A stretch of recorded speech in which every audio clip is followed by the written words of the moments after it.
হচ্ছে যে স্কুল এসআইটা কবে হবে, এরকম একটা প্রশ্ন সবার মধ্যে রয়েছে। এবার স্কুল এসআইটা অনেক দিন ধরে হয়নি, সেই 2018 সালে হয়েছে লাস্ট।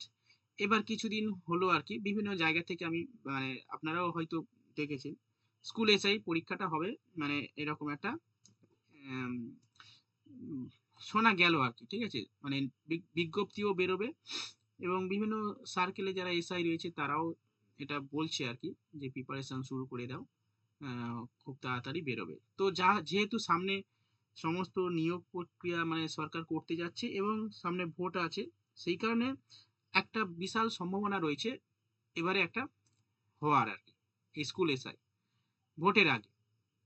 আচ্ছা, এবার হচ্ছে প্রিপারেশনটা, এবার মনে হবে যে নোটিফিকেশন দিলে প্রিপারেশন শুরু করবো, কিন্তু সেটা হবে না। নোটিফিকেশন দিলে 1 মাসের বা 1.5 মাসের মধ্যে পরীক্ষা নেয় পিএসসি, বিশেষ করে স্কুল এরিয়ার যে সমস্ত পরীক্ষাগুলো রয়েছে রাজ্য সরকার যেগুলো করছে। তো সেই কারণে আর এই স্কুল এসআই এর প্রিপারেশন নিতে গেলে একটু সময় সাপেক্ষ। এবার কারোর যদি ম্যাথ রেডি থাকে অসুবিধা নেই, কারোর আবার এডুকেশন রয়েছে কোনো অসুবিধা নেই। ম্যাথ এডুকেশন এখানে যে এরিয়াগুলো আমাদের পড়তে হবে সেটা হচ্ছে ম্যাথ আছে, এডুকেশন রয়েছে, আর কারেন্ট অ্যাফেয়ার্স রয়েছে, আর সামান্য কিছু জিকে পার্ট রয়েছে, যে পার্টটা পলিটি এবং ইকোনমিক্সের কয়েকটা পার্ট করলে হয়ে যাবে। খুব বেশি ডিটেলস করতে হবে না, কয়েকটা পার্ট করলে এই পলিটি এবং ইকোনমিক্সের পার্টটা কমপ্লিট হয়ে যাবে। ঠিক আছে, অল্প কিছু পার্ট, যেটা পার্টিকুলারলি ওই জায়গা থেকেই প্রশ্ন আসে। মিউটটা করে দাও, ভিডিওটা অফ করে দাও। হুম। আচ্ছা, এবার আসছি ইংলিশ ল্যাঙ্গুয়েজের যে ব্যাপারটা, এই প্রশ্নটা না পুরোটাই ইংলিশে হয়, সেই কারণে বাংলাতে বেশিরভাগ অ্যাসপিরেন্ট বাংলাতে অভ্যস্ত। তো ইংলিশে প্রশ্নটা স্কুল এসআই, হ্যাঁ প্রশ্নটা ইংলিশে হয়, সেই কারণে প্রবলেম হবে অনেকের, ল্যাঙ্গুয়েজে প্রবলেম হবে, কিন্তু আমি বলবো কোনো অসুবিধা হবে না, কারণ আমি যে প্রশ্নগুলো ইংলিশেই করব, কিছু কিছু আবার কিছু বাংলায় করব, আর নোটস যেগুলো দেবো সেগুলো বাংলাতেও দেবো, কিছু ইংলিশ টার্ম থাকবে, অসুবিধা হবে না। ঠিক আছে, পরীক্ষা দিতে দিতে দিতে দিতে দিতে দিতে আস্তে আস্তে হ্যাবিচুয়াল হয়ে যাবে, হ্যাবিট হয়ে যাবে, আস্তে আস্তে বুঝতে পারবে না, জাস্ট যেটা করব বা যেটা আমি দেব সেগুলো করতে হবে, করলে আস্তে আস্তে হয়ে যাবে।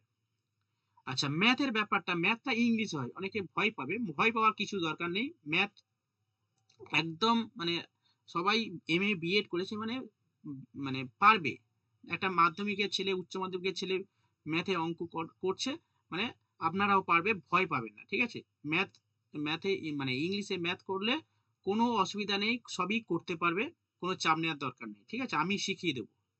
ঠিক আছে, আমি দায়িত্ব নিয়ে বলছি, কারণ আমার দায়িত্ব মানে আমার একটা মানে ইয়ে রয়েছে আর কি, ইয়ে রয়েছে মানে কি, মানে একটা কনফিডেন্স রয়েছে, কারণ আমি অনেককে শিখিয়েছি, সেই কারণে একটা কনফিডেন্স রয়েছে যে আমিও শেখাতে পারবো। ঠিক আছে, একটু ভরসা করে ক্লাসগুলো করলে হয়ে যাবে। ম্যাথে যাদের দুর্বলতা রয়েছে, ম্যাথে কোনো অসুবিধা হবে না, আমি দায়িত্ব নিয়ে বলছি, ম্যাথটা একদম শিখিয়ে দেবো।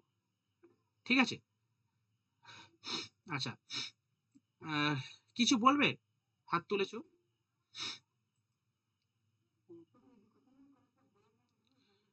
হ্যাঁ, এডুকেশনে দুই একটা, অ্যাকচুয়ালি এডুকেশনের যে পার্টটা সিলেবাস, অনেকে বলছে সিলেবাসটা দিন, সিলেবাসটা অ্যাকচুয়ালি এখানে সিলেবাস নেই। সত্যি কথা বলতে সিলেবাস নেই। এসএস এই পিএসসি স্কুল এসআই এর কোনো সিলেবাস নেই যে এডুকেশনের এই পার্টগুলো পড়তে হবে, বা ম্যাথের এই পার্টগুলো করতে হবে। তবে প্রিভিয়াস ইয়ারের প্রশ্ন থেকে একটা সিলেবাস করা যেতে পারে বা করেছি আমি।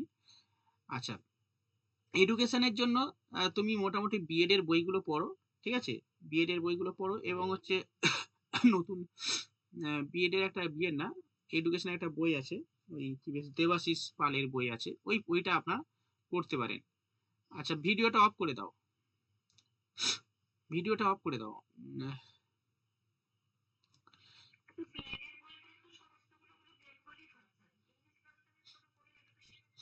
হ্যাঁ, এবার সমস্যা, হ্যাঁ হ্যাঁ, দেখো এই বিএড এর বই বাংলা, আমি একটা কথা বলি, ইংলিশে প্রশ্ন হয় বলে ইংলিশে পড়তে হবে এরকম কোনো মানে নেই, ভয় পেয়ে যাবে। আমি একটা কথা বলে মানে বলছি শোনো, ইংলিশে বই পড়ার দরকার নেই। কারণ তুমি যদি ইংলিশ মিডিয়ামের স্টুডেন্ট হও, ওকে, নো প্রবলেম। ইংলিশ মিডিয়ামের স্টুডেন্ট হলে তুমি ইংলিশে বই পড়ো, আমি সেটাকে রেফার করব। যদি তুমি বাংলা মিডিয়ামের স্টুডেন্ট হও, বাংলাতে পড়াশোনা করে এসছো এতদিন, তাহলে তুমি বাংলাতেই পড়বে, নোটস সব বাংলাতে পড়বে। কেন বলছি, মানে আমি দায়িত্ব নিয়ে বলছি, তুমি ফেল করবে না। এবার ইংলিশে যে টার্মগুলো থাকে এইগুলো তুমি করতে পারবে, ঠিক আছে? ইংলিশে যখন মানে এডুকেশনে যে পার্টগুলো করাবো, কিছু কিছু ইংলিশ টার্ম অবশ্যই সেগুলো লেখা থাকবে, ঠিক আছে? যেমন ধরো ফরমেটিভ ইভলিউশন, সামেটিভ ইভলিউশন, ঠিক আছে? একটা প্রস্তুতিকালীন মূল্যায়ন, আর একটা হচ্ছে কি ওই ধারাবাহিক মূল্যায়ন, এরকম ব্যাপারটা আবার থাকে। সমষ্টিগত মূল্যায়ন মানে একদম শেষে পর্যায়ক্রমিক এবং সমষ্টিগত মূল্যায়ন। তো এইগুলো ইংলিশ টার্মটা আমি অবশ্যই লিখিয়ে দেবো, ফরমেটিভ সামেটিভ, বাংলা করতে হবে না, ঠিক আছে? তো সেই কারণে ইংলিশ বই প্রথমে কিনে ভয় পেয়ে যাবে, ইংলিশ বই কিনতে হবে না, আমি বলছি বাংলা বই পড়ো তোমরা। আর পরীক্ষা যেটা মক টেস্ট, সেটা ইংলিশে তুমি দাও, ঠিক আছে? এবার আমি তো মক টেস্ট ইংলিশেই নেব, অসুবিধা হবে না। আবার কিছু কিছু বাংলাতে হবে, হ্যাঁ, কি বাংলাতে প্রশ্ন দেবো, কারণ পুরোটা ইংলিশ হয়ে গেলে প্রথমে ভয় পেয়ে যাবে, ভয় পেলে হবে না, ঠিক আছে? আস্তে আস্তে আমি কখন কি করতে হবে সেটা আমি বলে দেবো, করাবো, ঠিক আছে?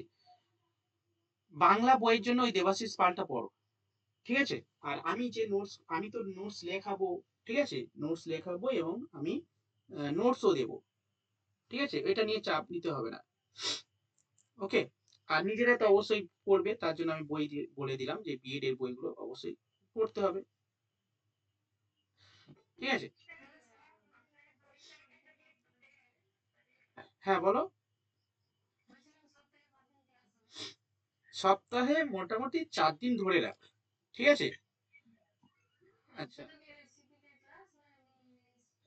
সবই হবে, ইংলিশ না, সিডিপি হবে।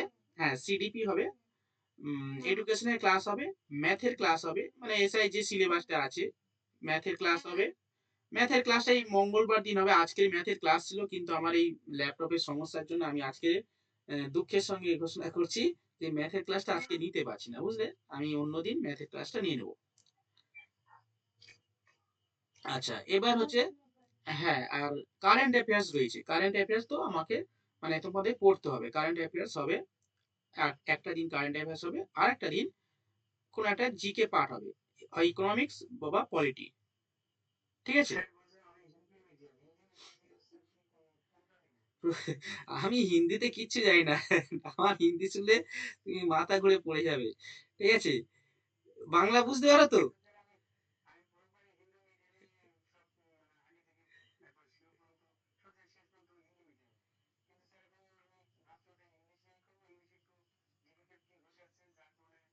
আচ্ছা, আচ্ছা।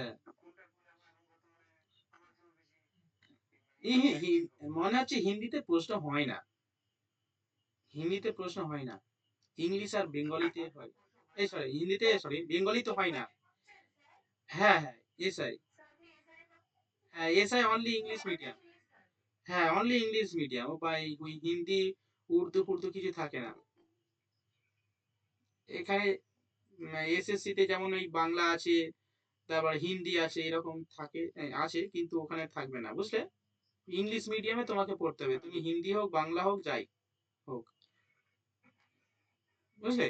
আর এটা কেন ইংলিশে হচ্ছে, অ্যাকচুয়ালি এটা তো অ্যাডমিনিস্ট্রেটিভ লেভেলের পদ, এখানে তো টিচার না, এটা অ্যাডমিনিস্ট্রেটিভ লেভেল, ঠিক আছে?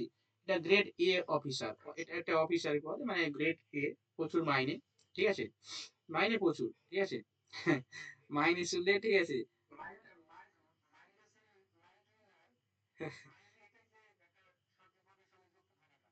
হ্যাঁ, হ্যাঁ, হ্যাঁ, সে তো অবশ্যই। হ্যাঁ, সে- হুম।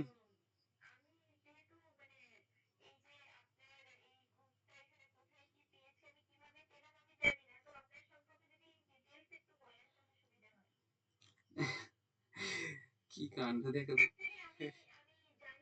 আচ্ছা, আমি ঠিক আছে, আমি বলে দিচ্ছি, আমার সম্পর্কে বলছি। আমি এখানে অনলাইনে ক্লাস নিচ্ছি 2021 সাল থেকে, ঠিক আছে? আচ্ছা, এবার 2021 সাল থেকে ক্লাস নিচ্ছি। মোটামুটি পড়াশোনা এখানে অনেকেই করেছে, অনেকে চাকরি পেয়েছে, অনেকে এখনো প্রিপারেশন নিচ্ছে। তারা প্রথমে তো ওই এসএলএসটি পড়াশোনার জন্য প্রিপারেশন নিতে এসেছিল, বা প্রাইমারি পড়াশোনার জন্য প্রিপারেশন নিতে এসেছিল, এবং পড়াশোনা করতে করতে এখন তারা মোটামুটি একটা লেভেলে চলে এসছে, মোটামুটি সমস্ত পরীক্ষার জন্য প্রিপেয়ার হয়ে গেছে। ঠিক আছে? আচ্ছা, এই হচ্ছে ব্যাপার। এবং অন্যান্য আমার এই ডাব্লিউবিসিএস বা অন্যান্য সমস্ত ধরনের পরীক্ষার জন্য সব ছেলেমেয়েরা প্রিপারেশন নেয়, মানে আমি দিই আর কি। ঠিক আছে? আচ্ছা, এবার হচ্ছে আমার নাম তপন মণ্ডল। ঠিক আছে? আমার বাড়ি ডায়মন্ড হারবার। ওকে।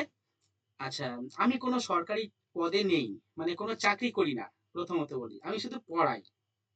ঠিক আছে? আচ্ছা, আর কি বলবো বলুন? ওকে ওকে ওকে, ঠিক আছে। ইয়েস। হুম। তারপর আমি আমাকে এবার যদি যদি বলো আপনাকে দেখবো, এটা দেখার যাবে না। ঠিক আছে? আমি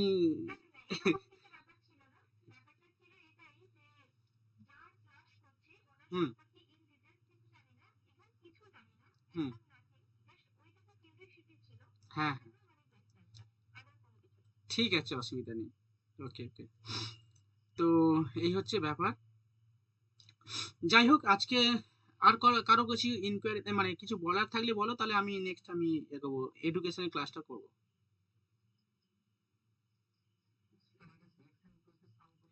হ্যাঁ, সিলেকশন এখানে 100 নম্বরে হ্যাঁ, 100 নম্বরের পরীক্ষা হবে। না না, কোনো ফিজিক্যাল নেই, কিছু নেই। এখানে 100 নম্বরের পরীক্ষা হবে। ওই 100 নাম্বারটা ওই ডিভিশনটা বলে দিয়েছি, যে 25 নাম্বার ম্যাথ, 25 নাম্বার ম্যাথ থাকবে, 25 নাম্বার তোমার জিকে থাকবে। জিকে মিনস হচ্ছে কারেন্ট অ্যাফেয়ার্স আর কিছু জিকে পার্ট এর থাকবে। আর 50 নাম্বারে এডুকেশন থাকবে। তো এই 100 নাম্বারের পরীক্ষা হবে, আর 100 নাম্বারের ইন্টারভিউ। এবারে এর আগে যে প্রসেসগুলো হয়েছে খুবই মানে সমস্যা, এটা নিয়ে প্রোটেস্ট হবে।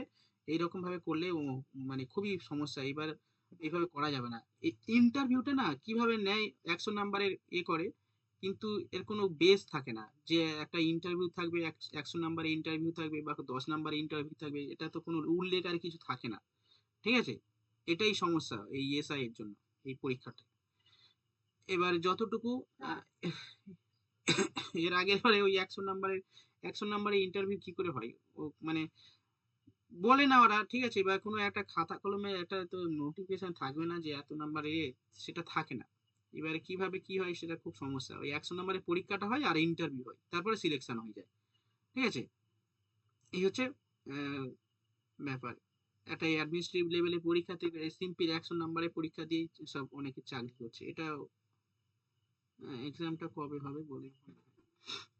এবার এক্সামটা কবে হবে বলে মনে হয় আমার, মানে ব্যক্তিগতভাবে কি বলি বলতো, বিভিন্ন ভাবে যেটা, বিভিন্ন জায়গা থেকে যেটা খবর পাচ্ছি, যে পরীক্ষাটা মোটামুটি ভোটের আগে হয়ে যাবে। ঠিক আছে?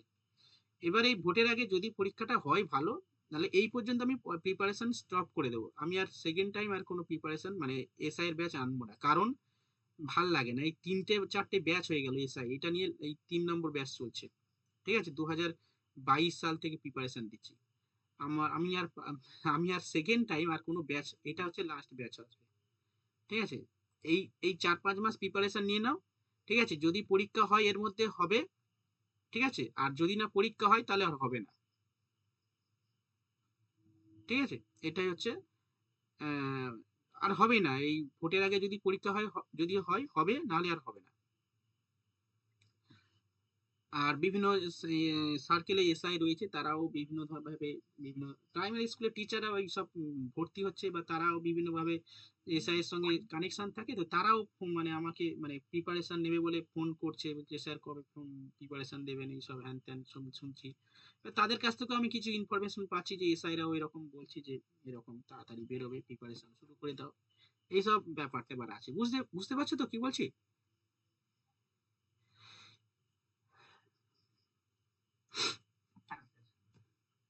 তো দেখা যাক এবার কি হয়। ঠিক আছে? লাস্ট এক্সাম হয়েছিল তোমার 2018 সালে। হ্যাঁ, 2018-তে হয়েছে। স্যার রিসেন্ট কি কি এক্সাম হবে? রিসেন্ট দেখো, আপার প্রাইমারি বাবা, সবই মনে আছে যে উম, হ্যাঁ হ্যাঁ।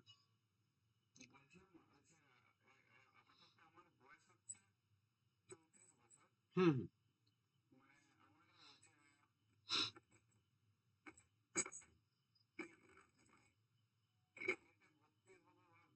হুম।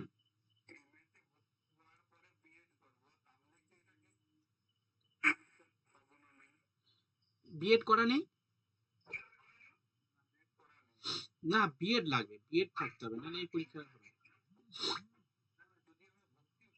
হুম।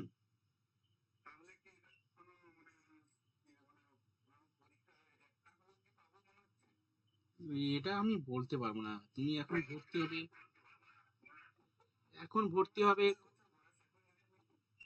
হ্যাঁ, তুমি করে নিতে পারো, তুমি বিএড করতে পারো। এবার এবার পরীক্ষাটা না হলেও সেকেন্ড টাইম পরীক্ষাটা অবশ্যই দিতে পারবে।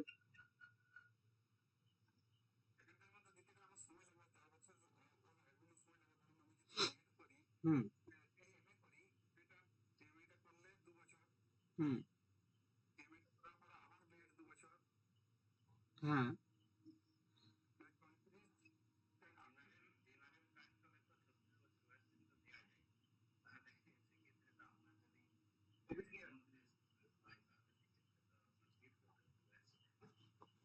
হুম।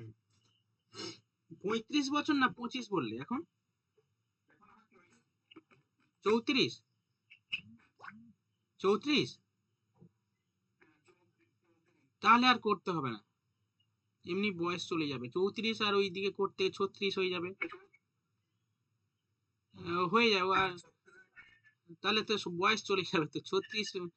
আর যদি বাড়াই 39 পর্যন্ত হয়তো, যদি বাড়াই ওই পর্যন্ত লাস্ট লিমিট, আর নেই তো না।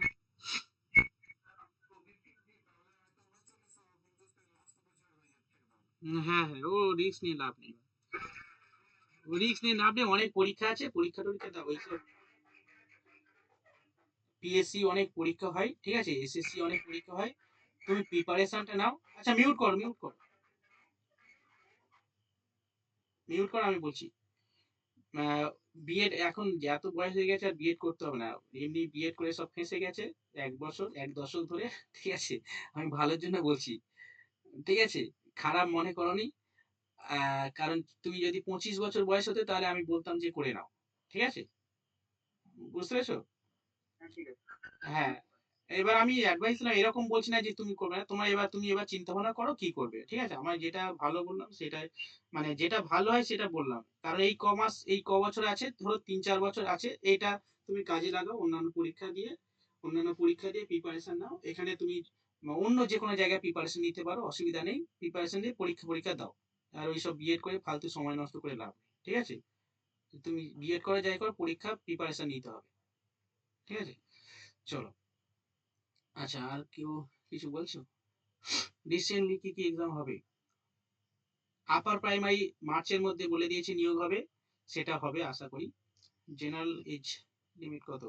39, অ্যাকচুয়ালি 39 হবে হবে এরকম বিভিন্ন জায়গায় দেখেছি। এবং আমরা এই ডেপুটেশনে এই 39 মানে বয়স বাড়ানোর জন্য, সমস্ত পরীক্ষা বাড়ানোর জন্য ডেপুটেশনে প্রতিবারে উল্লেখ করা থাকে। পিএসসি চেয়ারম্যানও বলেছে যে এজ লিমিট বাড়ানো হবে। তবে এই মানে একটা হচ্ছে ওই নবান্ন থেকে একটা তোমাদের করতে হবে, মানে এইটা যাতে অ্যাপ্রুভ হয়, একটা ওখানে গিয়ে তোমাদের কথা বলতে হবে, ঠিক আছে। এবার এই কথা বলা হচ্ছে জন্য একটা একদিন মানে যেতে হবে, তাহলে ওই ওখানে মানে পিএসসি চেয়ারম্যান বলে দিয়েছে, ঠিক আছে, যে এজ লিমিট বাড়ানোর জন্য পরীক্ষার, তো সেটা করতে বলেছে। এবার এখনো পর্যন্ত হয়নি, বা যদি করা হয় তাহলে নবান্নতে গিয়ে একবার করতে হবে, করলে সেখান থেকে যদি অ্যাপ্রুভ দেয় তাহলে পিএসসি করে বলছে আমাদের কোনো অসুবিধা নেই, আমরা বাড়িয়ে দেবো, পিএসসি চেয়ারম্যান বলেছে, ঠিক আছে, এই হচ্ছে ব্যাপার। লাস্ট 36 ছিল।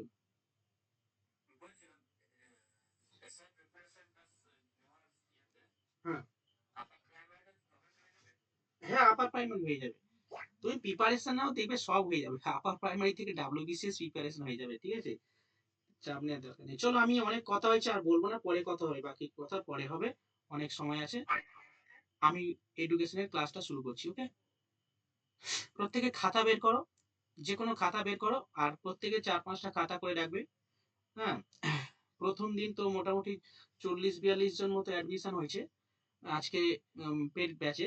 তো প্রত্যেককেই বলছি, যারা নতুন আছো বা প্রত্যেকে 4-5টা খাতা করে রাখবে।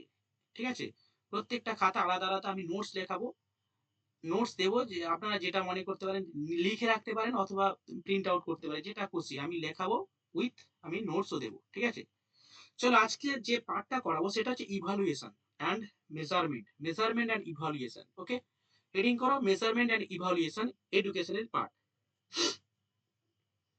বাংলায় বলা হয় মূল্যায়ন এবং মানে পরিমাপ এবং মূল্যায়ন। বোর্ডে লেখাবো বলেই তো সবকিছু করেছিলাম গো, কিন্তু আমার এই ল্যাপটপটা না খুব সমস্যা হচ্ছে। মানে আমি তোমাকে দেখাচ্ছি, নাহলে তো জানি গো, হ্যাঁ আমি জানি। এই দেখো, আমি বোর্ডটা তোমাকে দেখাই কি অবস্থা, দেখো। এই যে আমি অফ অন করছি তো, এই দেখো, এই যে এই নিচে চলে আসছে, দেখতে পাচ্ছ গো? এই এই নিচে চলে, আমি স্টেই হচ্ছে না। এই যে বোর্ডে আমি দেখো, আমি পেজ নেব তো, পেজ নিতে পারছি না, এইসব কন্টিনিউ স্টে মানে চলেই যাচ্ছে। হ্যাঁ, অবশ্যই আমি নেক্সট, আমি ল্যাপটপটা কালকের শাড়ি নিয়ে আসবো। ঠিক আছে, কালকে দেখি কি প্রবলেম হচ্ছে, একটু দেখি। আমি নাহলে তো আজকে ম্যাথ নেওয়ার কথা ছিল, এই প্রবলেমের জন্য তো আমি ম্যাথটা ক্লাসটা নিতে পারছি না, স্লাইড আনতেই পারছি না। এই দেখো, ইনসার্টে যাচ্ছি, তোমরা কেউ জানো যদি বলো যে কি সমস্যা হচ্ছে তোমরা। হ্যাঁ বলো।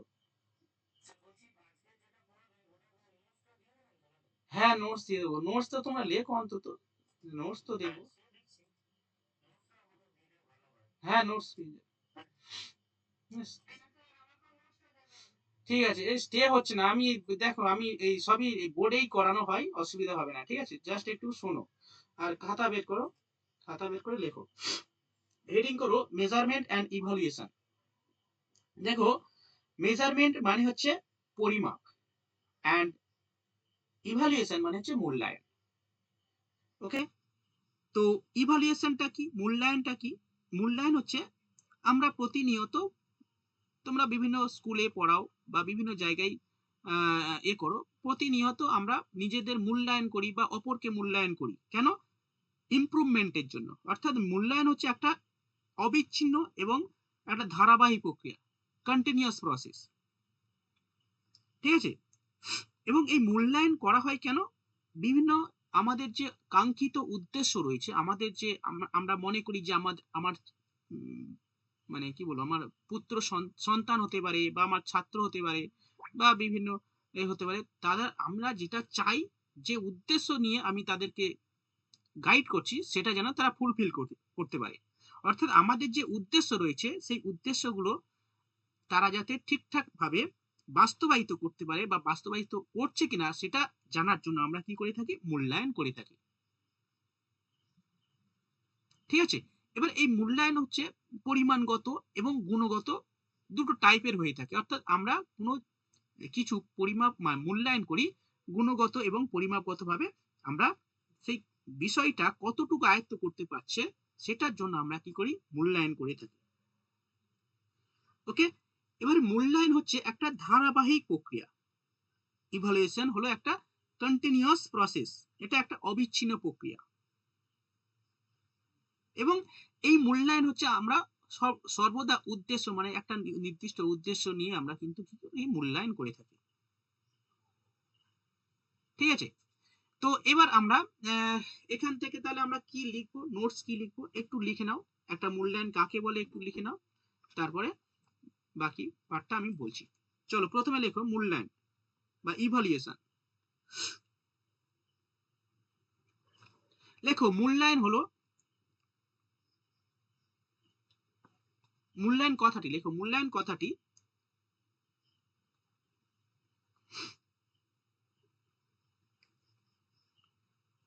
আধুনিক শিক্ষা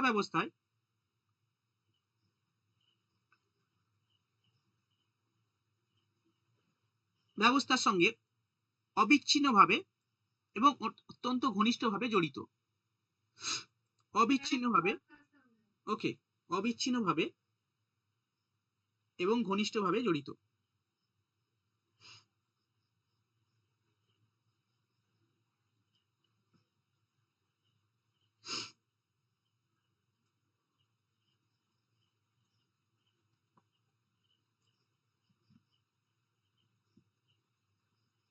ওকে,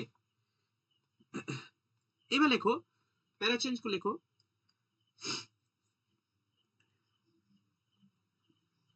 মূল্যায়ন হলো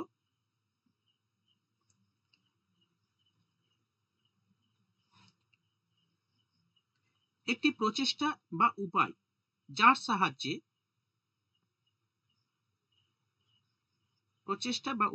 সাহায্যে কাঙ্ক্ষিত উদ্দেশ্য, মানে আমরা যেটা চাইছি, আমরা যে উদ্দেশ্যে আমরা তাকে পড়াচ্ছি বা কোনো কিছু করছি, কাঙ্ক্ষিত উদ্দেশ্য গুলি গুণগত এবং পরিমাণগত ভাবে গুণগত হ্যাঁ, যার সাহায্যে কাঙ্ক্ষিত উদ্দেশ্য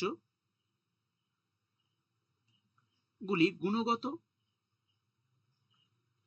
ও পরিমাণগতভাবে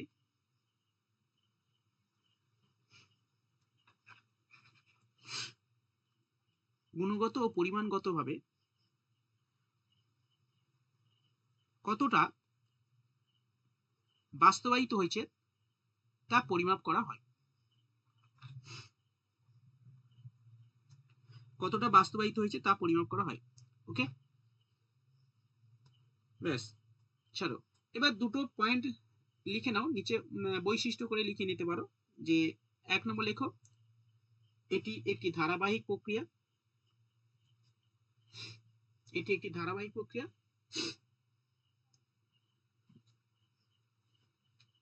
2 নম্বর লেখো, মূল্যায়ন একটি উদ্দেশ্যমুখী প্রক্রিয়া।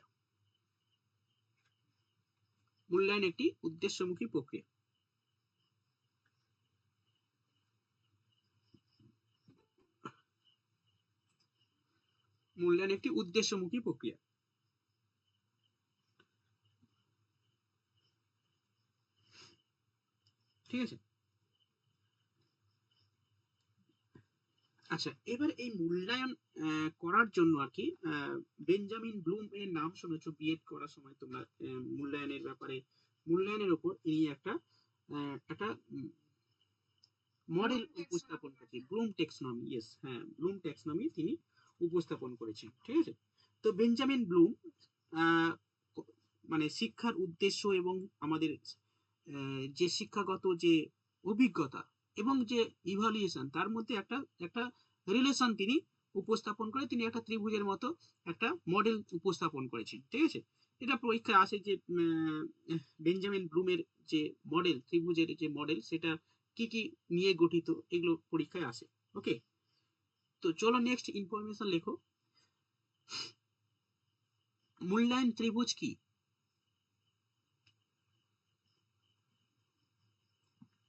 মূল্যায়ন ত্রিভুজ, ইভালুয়েশন ট্রায়াঙ্গেল কি? লেখো, বেঞ্জামিন ব্লুম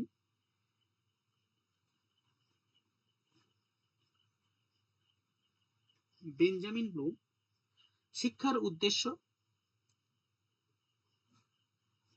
কমা, শিক্ষামূলক অভিজ্ঞতা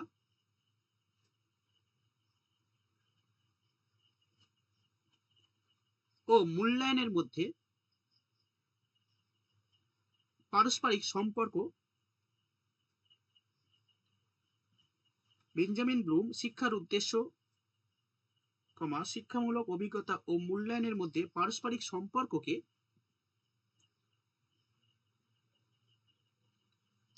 একটি ত্রিভুজের মাধ্যমে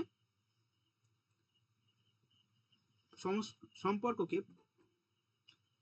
একটি ত্রিভুজের মাধ্যমে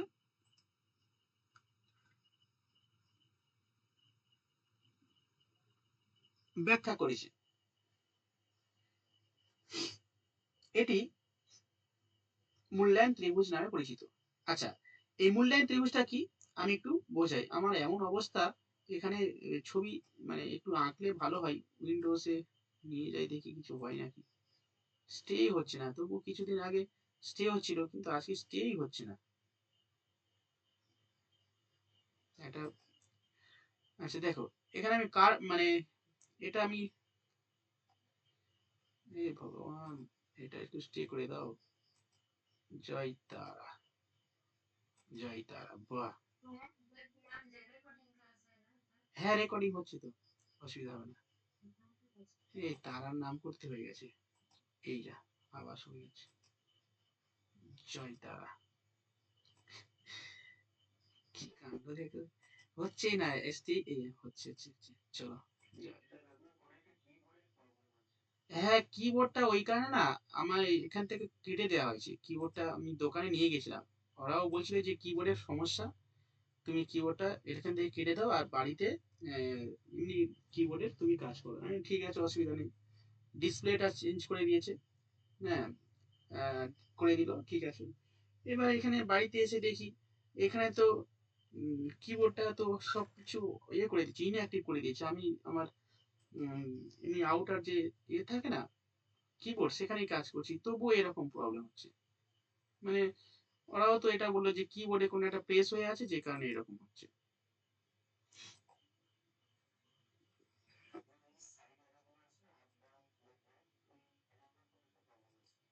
হ্যাঁ কিছু একটা সমস্যা হচ্ছে, আমি বুঝতে পারছি না, আমি এইসব কিছু জানি না।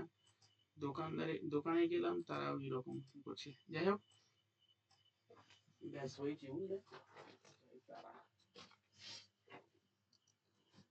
একটু স্টে হয়েছে, মাঝে মাঝে কি হয়, যে ভগবানের নাম করে হয়েছে, দেখা যাক কি হয়।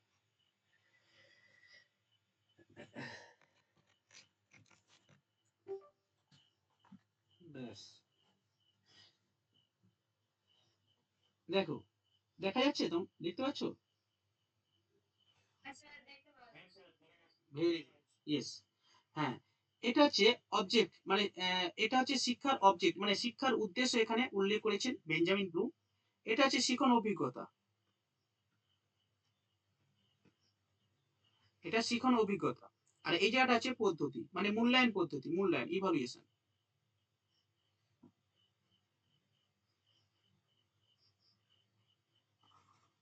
এটা হচ্ছে মূল্যায়ন।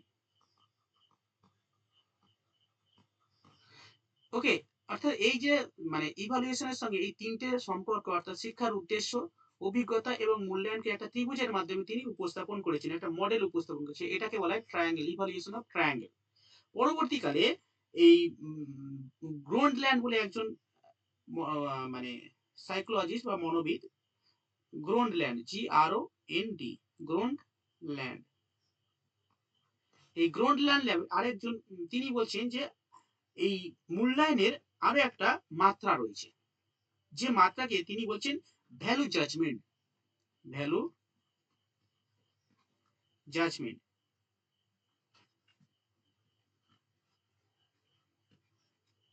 ভ্যালু জাজমেন্ট, যেটাকে বাংলায় বলা হয় মূল্য বিচার করুন। অর্থাৎ এই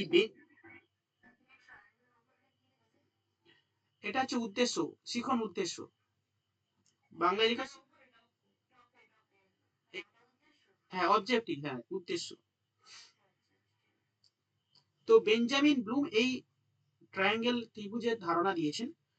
পরবর্তীকালে এই বেঞ্জামিন ব্লুমের যে ত্রিমাত্রিক মূল্যায়নের যে মডেল, এটাকে আহ, মনোবিদ গ্রোন্ডল্যান্ড, কি বললাম, এই মনোবিদ গ্রোন্ডল্যান্ড আরো একটা নতুন মাত্রা যুক্ত করেছেন।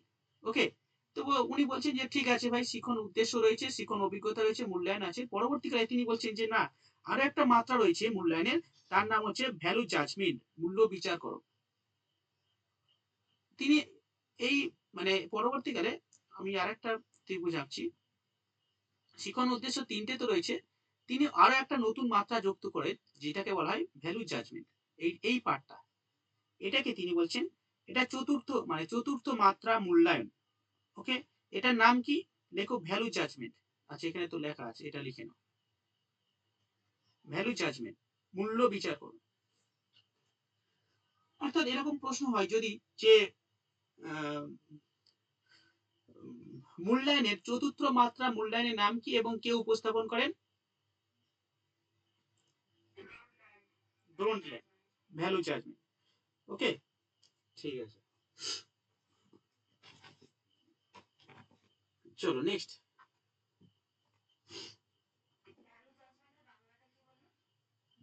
মূল্যায়ন, মূল্যায়ন বিচার করো। হ্যাঁ, ওকে। আচ্ছা এবার আসছি মানে মূল্যায়নের পরে আরো ডিটেলসে আসছি, তার আগে আরেকটা পার্ট বলে দিই, সেটা হচ্ছে মেজারমেন্ট। মেজারমেন্টটা কি? মেজারমেন্ট হচ্ছে একটা পরিমাপ করা, মানে কোনো কিছু বা কোনো বস্তুকে আমরা কোনো ভাবে পরিমাপ যেটা করি, ঠিক আছে? ধরো কোনো কিছু চাল, চাল ধরো তুমি বাজারে গেলে, তোমরা কি করলে, 10 কেজি চাল কিনলে, তাহলে আমরা 10 দিয়ে আমি সেটা লিখলাম, দোকানদারকে বলে ভাই 10 কেজি চাল দাও, 10 কেজি 5 কেজি আলু দাও। তো এই 5, 10 এই সংখ্যা দ্বারা যখন কোনো বস্তু বা কোনো প্রতিষ্ঠিত কোনো কিছুকে আমরা পরিমাপ মানে সংখ্যা দ্বারা প্রকাশ করি, সেটাকে বলা হয় পরিমাপ। অর্থাৎ পরিমাপ সর্বদা একটা সংখ্যা দ্বারা নির্দেশিত একটা মান, ঠিক আছে? পরিমাপ। মূল্য বিচার করো।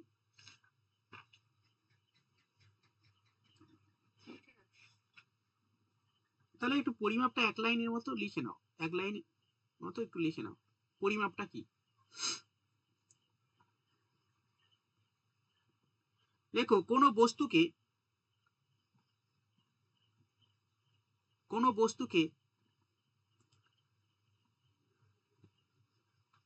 স্বীকৃত নিয়মাবলীর প্রেক্ষাপটে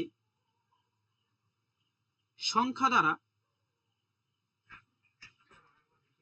কোনো বস্তুকে স্বীকৃত নিয়মাবলীর প্রেক্ষাপটে, স্বীকৃত নিয়মাবলীর প্রেক্ষাপটে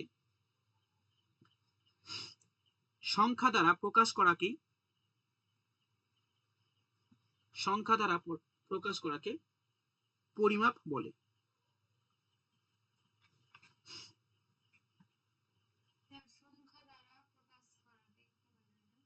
সংখ্যা দ্বারা প্রকাশ করাকে পরিমাপ বলে।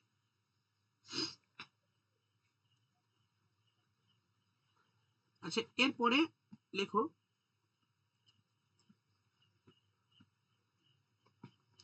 দেখো ইভালুয়েশন বা মূল্যায়ন, এই মূল্যায়নকে 1967 সালে মাইকেল সেরিভেন, মাইকেল সেরিভেন,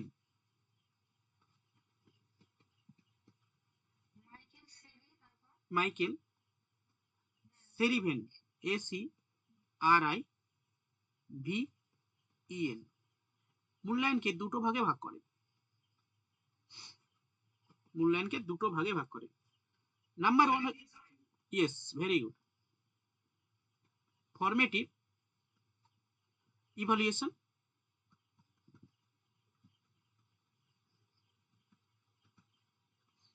দু নম্বর হচ্ছে সামেটিভ ইভালুয়েশন।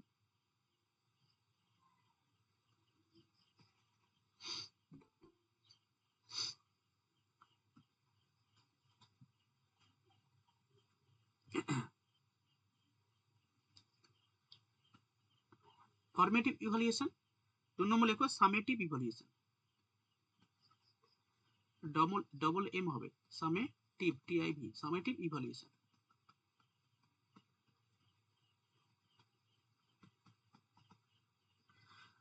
ওকে, এই ফর্মেটিভ ইভালুয়েশন মানে বাংলায় বলা হয় গঠনমূলক মূল্যায়ন, আর সামেটিভ ইভালুয়েশন মানে হচ্ছে কি চূড়ান্ত মূল্যায়ন বলা হয় এটাকে। ওকে, এবার আসছি প্রথমে ফর্মেটিভ ইভালুয়েশন কাকে বলে বা কি জিনিসটা। ফর্মেটিভ ইভালুয়েশন মানে হচ্ছে এই যে আমি শেখাচ্ছি, আমি পড়াচ্ছি, very good, during of the teaching. Okay, evaluation of মানে অফ, এটা হচ্ছে মানে চলাকালীন, অর্থাৎ যখন টিচিং চলাকালীন যখন মূল্যায়ন করা হয় সেটাকে বলে ফর্মেটিভ ইভালুয়েশন। ডিউরিং চলাকালীন, এই যে আমি পড়াচ্ছি, পড়াতে পড়াতে আমি জিজ্ঞাসা করলাম যে বলো ভাই যে ব্লুম ট্যাক্সোনমি কনসেপ্ট কে দেন, ট্যাক্সোনমিক কনসেপ্ট কে দেন? তোমরা বললে যে বেঞ্জামিন ব্লুম। ওকে, আচ্ছা, এই যে ফরমেটিভ ইভালুয়েশন, সামেটিভ ইভালুয়েশন, এই পার্টটাকে এই দুটো ভাগে ভাগ করেন কে? ইভালুয়েশনের ক্লাসিফিকেশন করেন কে প্রথম? কে করেন?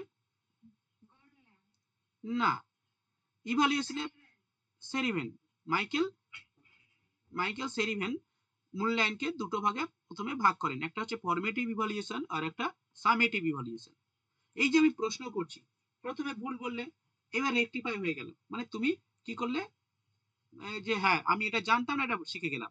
তার মানে এই ফরমেটিভ ইভালুয়েশনের মাধ্যমে কি হয়, আমরা মূল্যায়ন করি এবং ডেভেলপমেন্টের জন্য আমরা তাকে প্রস্তুত করে থাকি। অর্থাৎ ডিউরিং টিচিং, অর্থাৎ টিচিং এর সময় তুমি যখন তোমার স্টুডেন্টদের তুমি কি করবে, মূল্যায়ন করবে, সেটা হচ্ছে ফরমেটিভ ইভালুয়েশন। সেটা বিভিন্ন ভাবে হতে পারে, তুমি প্রশ্ন করে করতে পারো, ওকে, বা তুমি বিভিন্ন ভাবে কুইজ করতে পারো, ওকে। ডিসকাস, ডিসকাসটা একটা হবে না, কারণ ডিসকাস তুমি ছাত্ররা ডিসকাস করবে, তুমি এটা ডিসকাসটা হবে না। ডিসকাস করে তুমি কি তারা ডিসকাস করছে, কিন্তু তুমি কি আর তাকে কিছু করতে পারছো? ঠিক আছে, বা তুমি তাকে বিভিন্ন ভাবে এই যে ইউনিট টেস্ট যেগুলো হয়, এগুলো হচ্ছে কিন্তু সব ফরমেটিভ ইভালুয়েশন, উন্নয়নের জন্য, তার উন্নতির জন্য আমরা এটা করে থাকি। তাহলে এক্সাম্পল গুলো কিছু লিখে নাও। আচ্ছা, আগে সংজ্ঞাটা একটু লিখে নাও, ফরমেটিভ ইভালুয়েশনটা কি, তারপরে উদাহরণটা লিখবে। চলো, দেখো, শিক্ষণ শিক্ষণ শিক্ষণ প্রক্রিয়া, শিক্ষণ প্রক্রিয়া চলাকালীন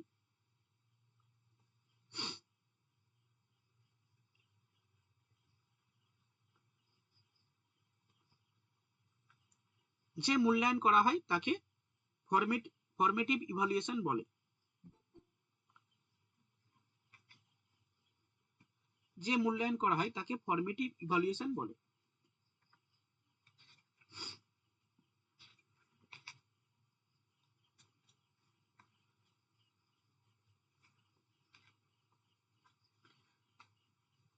শিক্ষণ প্রক্রিয়া চলাকালীন যে মূল্যায়ন করা হয় তাকে ফরমেটিভ ইভালুয়েশন বলে।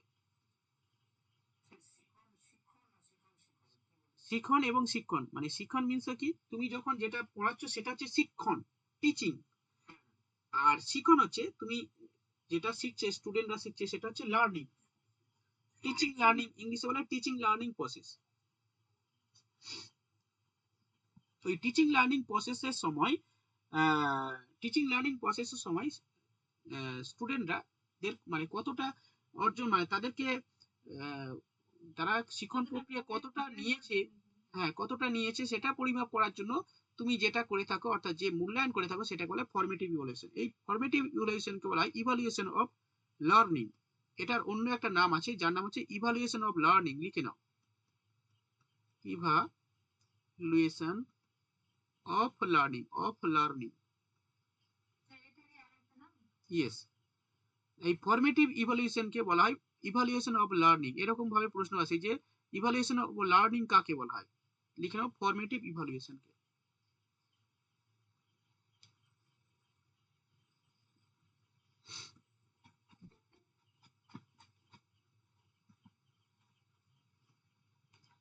ফরমেটিভ ইভালুয়েশন কে বলা হয় ইভালুয়েশন অফ লার্নিং। কেন অফ লার্নিং বলা হচ্ছে?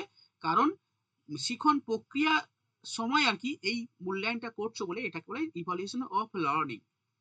কি কি এক্সাম্পল লেখো, কি কি, কার কার মাধ্যমে তুমি ফরমেটিভ ইভালুয়েশন করবে স্টুডেন্টদের? জয় মা তারা স্টে করে দিয়েছে, বুঝলে? ইয়েস, হ্যাঁ লিখে নাও, এক্সাম্পল লিখে নাও, এক্সাম্পল, ফরমেটিভ ইভালুয়েশন এক্সাম্পল।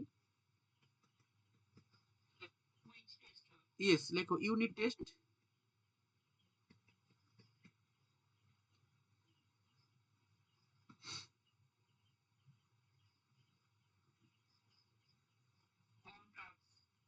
হ্যাঁ unit test, class test,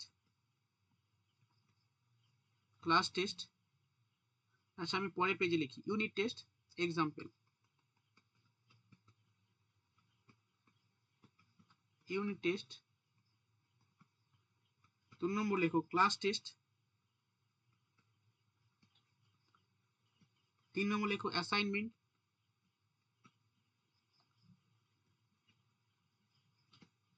assignment. 4 নম্বর কি, কুইজ করতে পারো। নেক্সট, এমসিকিউ তুমি কোশ্চেন করতে পারো। হ্যাঁ, মক টেস্ট হবে, এই যে আমি তোমাদের মক টেস্ট নেব বা নিচ্ছি, হ্যাঁ এটাও হবে মক টেস্টের মাধ্যমে। এগুলো সবই ফর্মেটিভ ইভালুয়েশন। এই ফর্মেটিভ ইভালুয়েশন এটা একটা কন্টিনিউয়াস প্রসেস, ধারাবাহিক প্রক্রিয়া। তুমি এর মাধ্যমে কি করতে, অ্যাসাইনমেন্টের বাংলা অ্যাসাইনমেন্টই বলা হয়, বুঝলে?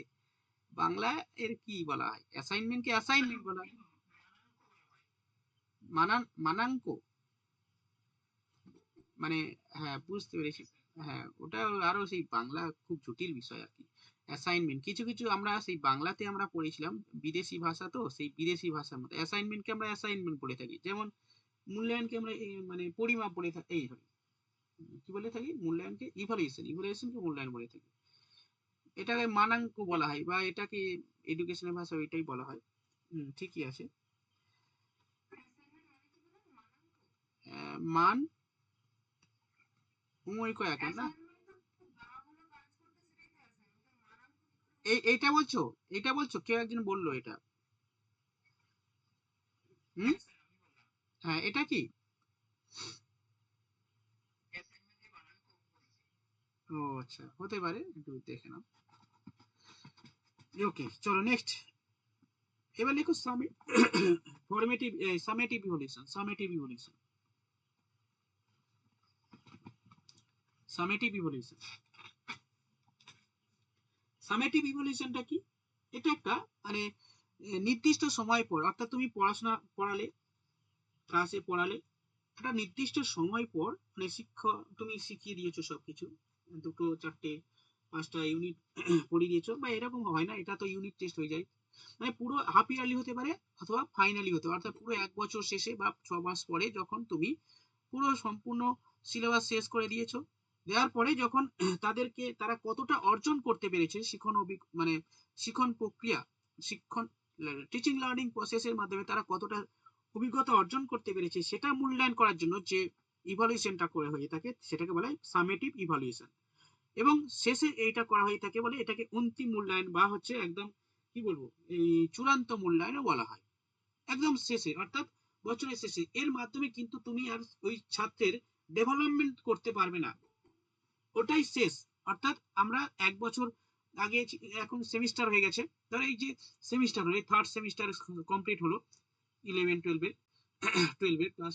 তো এখানে কি হলো, 6 মাস সময় দেওয়া হলো, যে ভাই 6 মাসের মধ্যে তোমার একটা নির্দিষ্ট সিলেবাস আছে, এটাকে তোমাকে কমপ্লিট করতে হবে।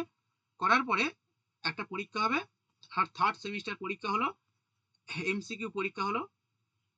ওকে, এর মাধ্যমে কি করা হলো, তার সে কতটা মানে ওই ক্লাসে শিখতে পারলো তার ভিত্তিতে আমরা নাম্বার দিলাম। ধরো 30-এর মধ্যে 35-এর মধ্যে সে 20 পেলো, এটাই হচ্ছে তার চূড়ান্ত মূল্যায়ন হয়ে গেল।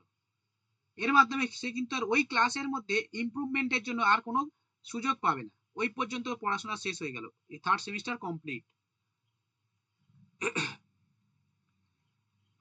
অর্থাৎ সামেটিভ ইভালুয়েশনের ক্ষেত্রে স্টুডেন্টদের মানে কি বলবো, উন্নতির জন্য, ডেভেলপমেন্টের জন্য তার কোনো সুযোগ থাকে না, কিন্তু ফরমেটিভ ইভালুয়েশনের সুযোগ থাকে। এর মাধ্যমে তুমি ছাত্রের দুর্বলতা নির্ণয় করে তাকে আরো উন্নতির জন্য এগিয়ে নিয়ে যেতে পারবে, কিন্তু এখানে আর সেটা সেই সুযোগ নেই সামেটিভ ইভালুয়েশনে। সেই কারণে এই সামেটিভ ইভালুয়েশনকে বলা হয় কি বলা হয় বলো,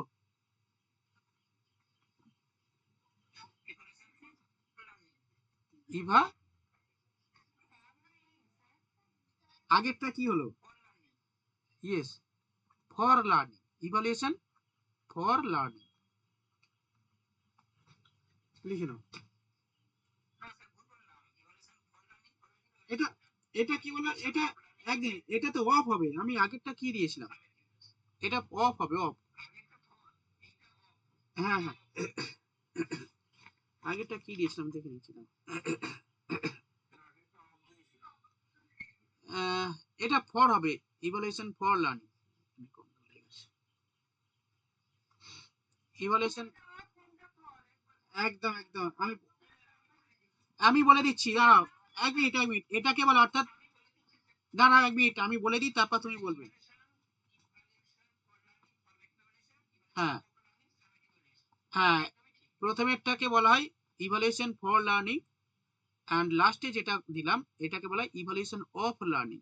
এটা মনে রাখবে, অফ মানে শেষ হয়ে যাচ্ছে, এরকম, of learning, evaluation of learning.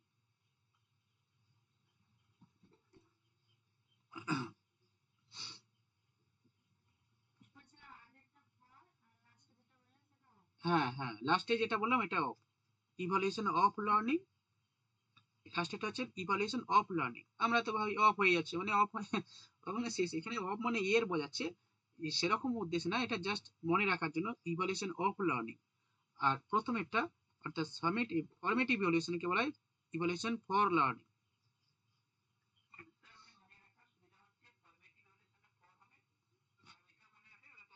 হ্যাঁ, হ্যাঁ, ঠিক। আচ্ছা, এবার এক্সাম্পল কিছু লিখে নাও, যে সামেটিভ ইভালুয়েশন এক্সাম্পল কি কি হবে, লেখো টার্ম টেস্ট। আচ্ছা, ডেফিনেশন লেখা হয়নি না, আচ্ছা চলো লেখো, ডেফিনেশনটা লেখো। দেখো, কোনো নির্দিষ্ট সময় সীমার মধ্যে, কোনো নির্দিষ্ট সময়সীমার মধ্যে শিক্ষণ প্রক্রিয়া, শিক্ষণ প্রক্রিয়া মাধ্যমে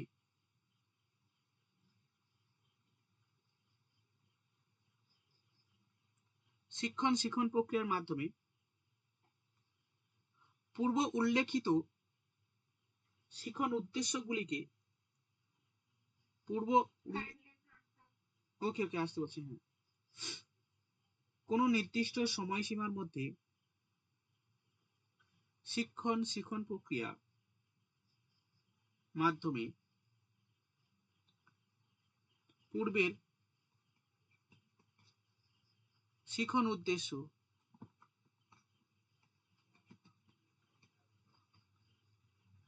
শিক্ষার্থী কি পরিমাণে অর্জন করতে পেরেছে, শিক্ষার্থী কি পরিমাণে অর্জন করতে পেরেছে তা বিচার করার জন্য, তা বিচার করার জন্য যে ধরনের মূল্যায়ন করা হয় তাকে সামেটিভ ইভালুয়েশন বলে। তাহলে দেখো, আমি কিন্তু প্রত্যেকটা টার্ম কিন্তু ইংলিশে বলে যাচ্ছি, বাংলায় পড়ো অসুবিধা নেই, কিন্তু ইংলিশ টার্মগুলো আমাদের এইভাবে শিখতে হবে, তাহলে কি হবে, ইংলিশে কোনো সমস্যা হবে না। আমি কথা দিচ্ছি, যেভাবে পড়াচ্ছি সেইভাবে তোমরা পড়ে যাও, ইংলিশ বই বই পড়তে হবে না, ঠিক আছে, কোনো প্রবলেম হবে না, সব আস্তে আস্তে ঠিক হয়ে যাবে। তা- আশা করি হয়ে যাবে, তবে বিএড এর বইগুলো আমি পড়া রেফারেন্স করব। ঠিক আছে, চলো নেক্সট এক্সাম্পল লিখে নাও।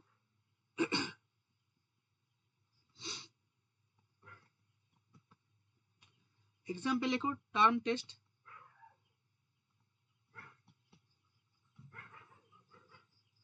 Term test, annual test, annual exam লিখে নিতে পারো।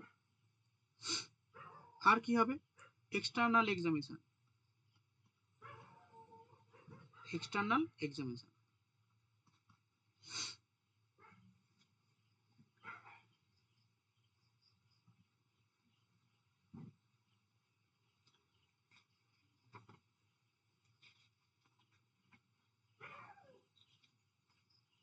আচ্ছা, আমি একটা অপশন দিচ্ছি, আমি একটা প্রশ্ন বলছি, বলো, মূল্যায়ন হলো বিকাশমূলক প্রক্রিয়া, বলো এটা কি, ফর্মেটিভ না সামেটিভ?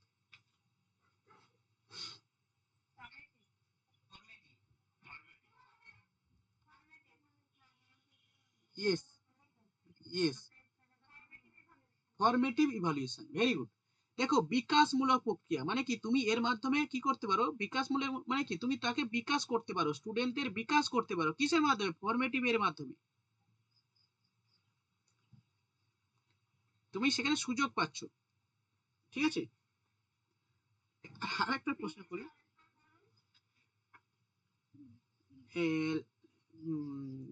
মানে ইভালুয়েশন হলো একটা বিকাশমূলক প্রক্রিয়া, প্রসেস। হ্যাঁ, evaluation is a process of development.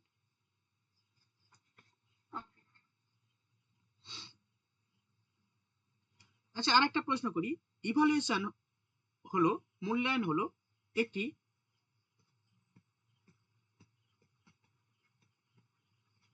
বিচারমূলক প্রক্রিয়া, বলো এটা কি হবে? ইয়েস, ইয়েস, এটা একটা সামেটিভ, কারণ এখানে তুমি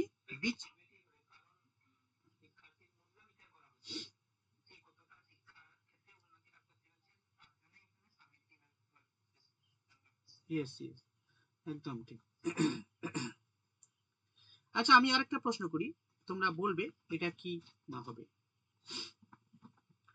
মূল্যায়নের মাধ্যমে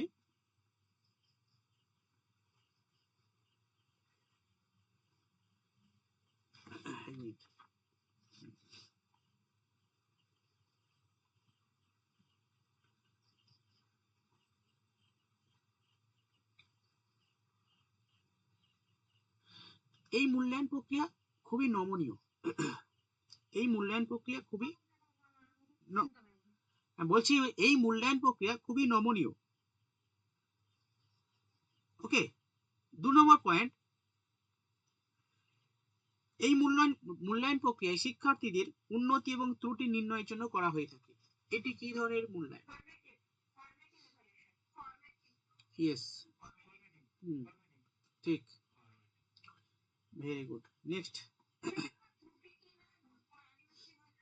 হ্যাঁ ডায়াগনস্টিক, আমি তো আসিনি ডায়াগনস্টিক, আসিনি আমি, এটা ডায়াগনস্টিক তখন উদ্দেশ্য হবে যে শুধু তার মানে কোনটা দুর্বলতা আছে সেটা পরিমাপ করা, তো সেটা হচ্ছে ডায়াগনস্টিক, এরপরে আসবো, এটা হয়ে যাবে। এখানে মূল্যায়ন প্রক্রিয়া, এখানে কি বলা আছে যে শিক্ষার্থীর উন্নতির জন্য, এখানে বলা হয় শিক্ষার্থীর উন্নতির জন্য এবং ত্রুটি নির্ণয় করার জন্য কি করা হয়ে থাকে, শুধু ত্রুটি নির্ণয় করা হচ্ছে, এখানে উন্নতি এবং ত্রুটি নির্ণয়ের জন্য ফর্মেটিভ করা হচ্ছে।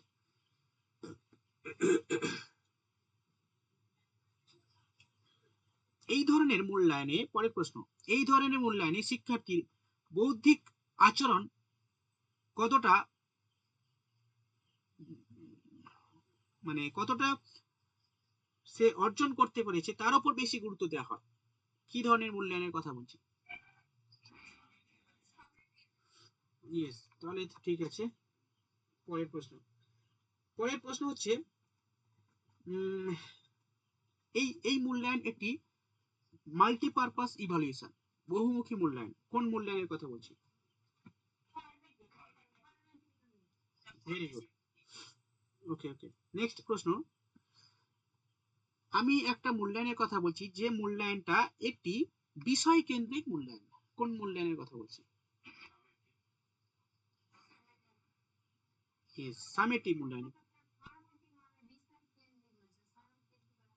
হ্যাঁ সামেটিভ কি করে হবে, এখানে অ্যাকচুয়ালি এই মূল্যায়ন অর্থাৎ এই যে সামেটিভ ইভালুয়েশন না বিষয় কেন্দ্রিক কেন হচ্ছে, কারণ এখানে পুরো বিষয়ের ওপরে শিক্ষার্থী কতটা নলেজ অর্জন করতে পেরেছে। না সামেটিভ, বিষয় মানে বিষয় কেন্দ্রিক, না সামেটিভও হবে, ও আর একজন কেউ বললো, বেশ আমি বুঝতে পারলাম না, আরেকজন কেউ বললো যে হ্যাঁ তাকে আমি বোঝাচ্ছি, এটা বিষয় কেন্দ্রিক হবে, কারণ অন্তিম মানে একটা সামেটিভ ইভালুয়েশন হচ্ছে বিষয় কেন্দ্রিক মূল্যায়ন, কারণটা কি আমি বলে দিচ্ছি, কারণ হচ্ছে এইখানে সমস্ত বিষয়ে সে শিক্ষার্থী কতটা জ্ঞান অর্জন করতে পেরেছে সেটাকে আমরা পরিমাপ করে থাকি, কিন্তু ফর্মেটিভ ইভালুয়েশন হচ্ছে একটা ইন্ডিভিজুয়াল প্রসেস, ব্যক্তি কেন্দ্রিক প্রক্রিয়া, অর্থাৎ সেই শিক্ষার্থী ব্যক্তিগতভাবে সেই কতটা অর্জন করতে পেরেছে তার উপর বেশি গুরুত্ব দেওয়া হয়, মানে সেখানে ফর্মেটিভ ইভালুয়েশন হচ্ছে ব্যক্তি কেন্দ্রিক প্রক্রিয়া, কিন্তু সামেটিভ ইভালুয়েশন হচ্ছে একটা তোমার বিষয় কেন্দ্রিক প্রক্রিয়া। নেক্সট, এই ইভলিউশনটা ধারাবাহিক নয়। কোন ইভলিউশনের কথা বলছি?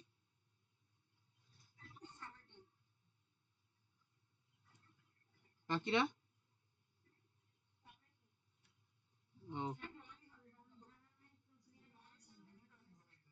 সামিট। ঠিক ঠিক। না, সামেটিভ হবে, কারণ এটা ধারাবাহিক হলে ফরমেটিভ কেন বলতো? কারণ ধারাবাহিক প্রক্রিয়াতে কি হয়, আমরা তাকে ডেভেলপমেন্টের জন্য তাকে প্রস্তুত করে থাকি, তখন ফরমেটিভ ইভলিউশন হবে।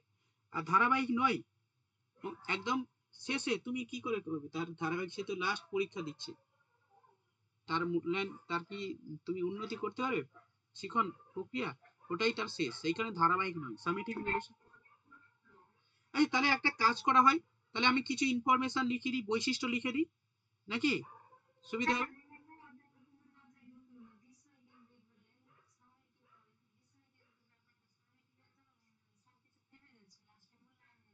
হ্যাঁ,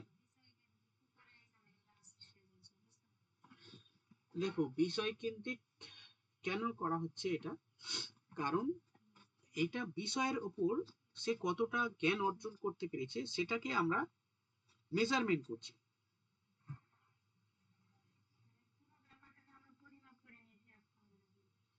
পুরো বিষয়টা তুমি পরীক্ষার শেষে, ঠিক আছে, মানে পুরো পরীক্ষা শেষে তুমি কি করো, মানে ছাত্রদের যখন সামেটিভ ইভ্যালুয়েশন করো, পুরো বিষয়ের ওপর সে কতটা জ্ঞান অর্জন করতে পারছে সেটা তো আমরা মেজারমেন্ট করি না, সেটা তো আমরা পরিমাপ করি, তাই না?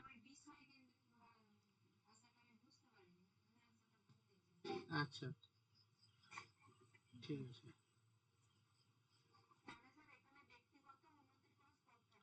না না। হ্যাঁ হ্যাঁ।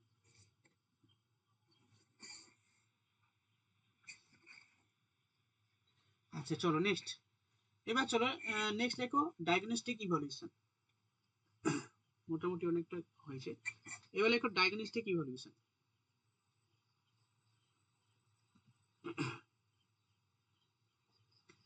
ডায়াগনস্টিক ইভ্যালুয়েশন কি? এটাকে বলা হয় দুর্বলতা নির্ণয়মূলক অভিজ্ঞতা, অভিজ্ঞতা না, মূল্যায়ন।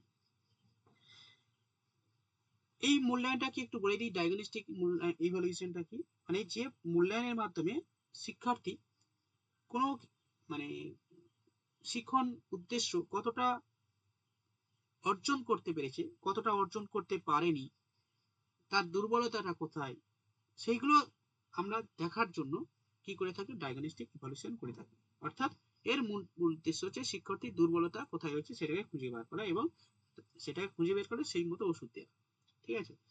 তাই না? তোমার ছাত্রদের মাঝে মাঝে মারা হয়, তো কেন এখন আর মারা টারা চলে না, ঠিক আছে? এখন বোকাও চলে না, মারাও চলে না, মারলে তোমার অবস্থা খারাপ, আর বকলেও তোমার অবস্থা খারাপ, এখন সেসব হয় না, ঠিক আছে? তো তবুও করা হয় খুব আপন হলে আর কি, ঠিক আছে, সেটা করতে হয় সেটাকে। তবে কিছু জনের জন্য সেটা হয়ে থাকে আর কি, বেশিরভাগ উম, শিক্ষার্থীরা কি হয় বিভিন্ন ভাবে, সবাই তো সমান থাকে না, সেখানে কি হয়, এই ধরনের দুই একজনের আচরণের জন্য সবাই এটা মানে দোষী হয় আর কি, যে একটা স্টুডেন্ট প্রবলেম করেছে বলে সবাই দোষ হয়। যাই হোক, লিখে নাও, যে মূল্যায়নের মাধ্যমে, সংজ্ঞাটা লেখো, যে মূল্যায়নের মাধ্যমে শিক্ষার্থীদের পাঠ্য বিষয়ে দুর্বলতা সঠিকভাবে চিহ্নিত করা যায়,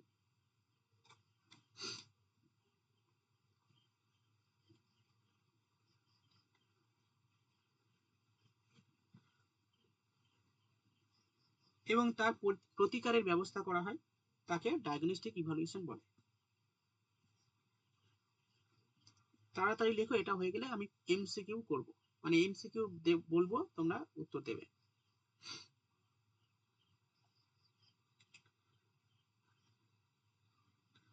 ডায়াগনস্টিক ইভালুয়েশন বলে, হয়েছে? এখান এর পরে লেখো, যে মূল্যায়ন প্রক্রিয়ার মাধ্যমে শিক্ষার্থী দুর্বলতা চিহ্নিত করা হয় এবং প্রতিকারমূলক ব্যবস্থা গ্রহণ করা হয়।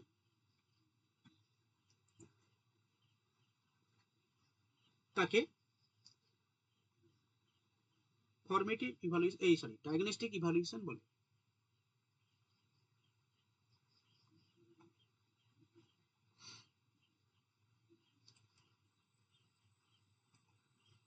তাকে ডায়াগনস্টিক ইভালুয়েশন বলে।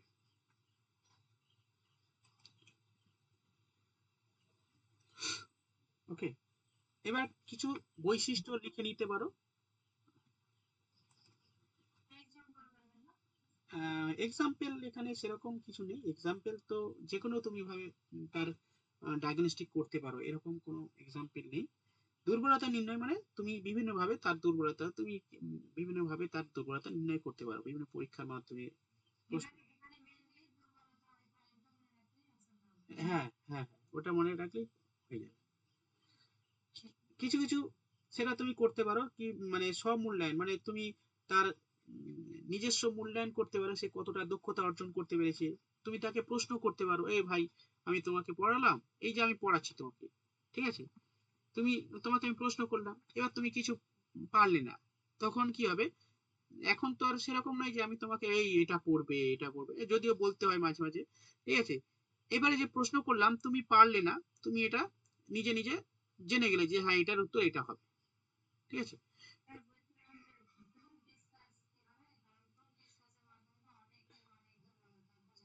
গ্রুপ ডিসকাস মানে তুমি তো আর ছাত্রের সঙ্গে গ্রুপ ডিসকাস করতে পারবে না, তোমাকে করতে হবে সাক্ষাৎ করতে হবে, ঠিক আছে। তুমি ধরো আজকের একটা পড়া দিলে যে ভাই এই পার্টটা পড়ে আসবি, প্রথম চ্যাপ্টারটা পড়ে আসবি ইতিহাসের বা কেমিস্ট্রির এই পার্টটা পড়ে আসবি, পরের দিন আমি পড়া ধরবো, নালে মারবো ঠ্যাং ভেঙে দেবো, ঠিক আছে, এরকম বললে।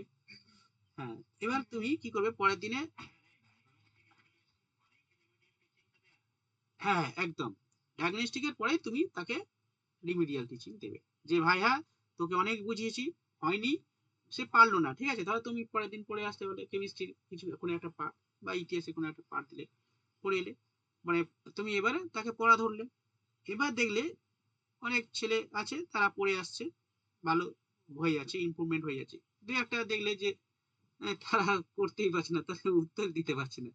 এবার কি করবে, ধরো 10 জন আছে, 10 জনের মধ্যে 5-7 জন দিল, 7 জন আনসার দিল ঠিকঠাক, তারা উন্নতি হয়ে গেল। এবার 2 জন বা 3 জন পারলো না, এবার তুমি কি করবে, এবারে খুব ভালো হলে তুমি খুব ভালো ম্যাডাম হলে, এটা ওই সময় আর কি, একদম শেষে না, এটা ওই ফর্মেটিভ ইভালুয়েশন চলার সময় আর কি দেওয়া হয়ে থাকে, মানে তুমি তার একদম শেষে না, কিন্তু এটা ওই সময় মানে পরীক্ষার।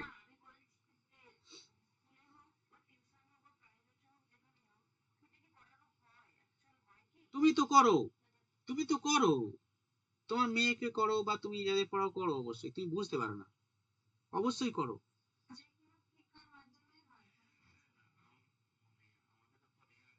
হ্যাঁ,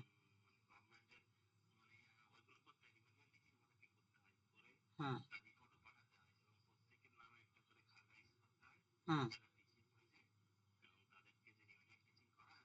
হ্যাঁ,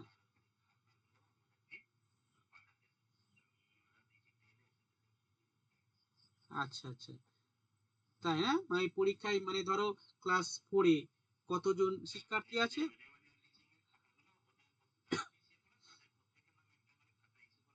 হুম,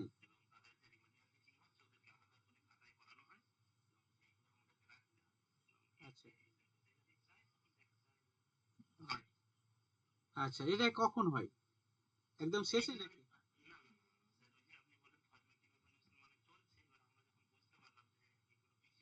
হ্যাঁ,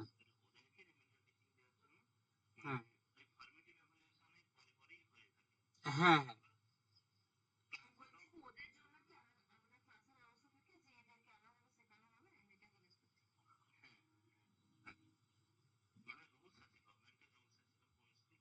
হ্যাঁ, হ্যাঁ, হ্যাঁ, এ-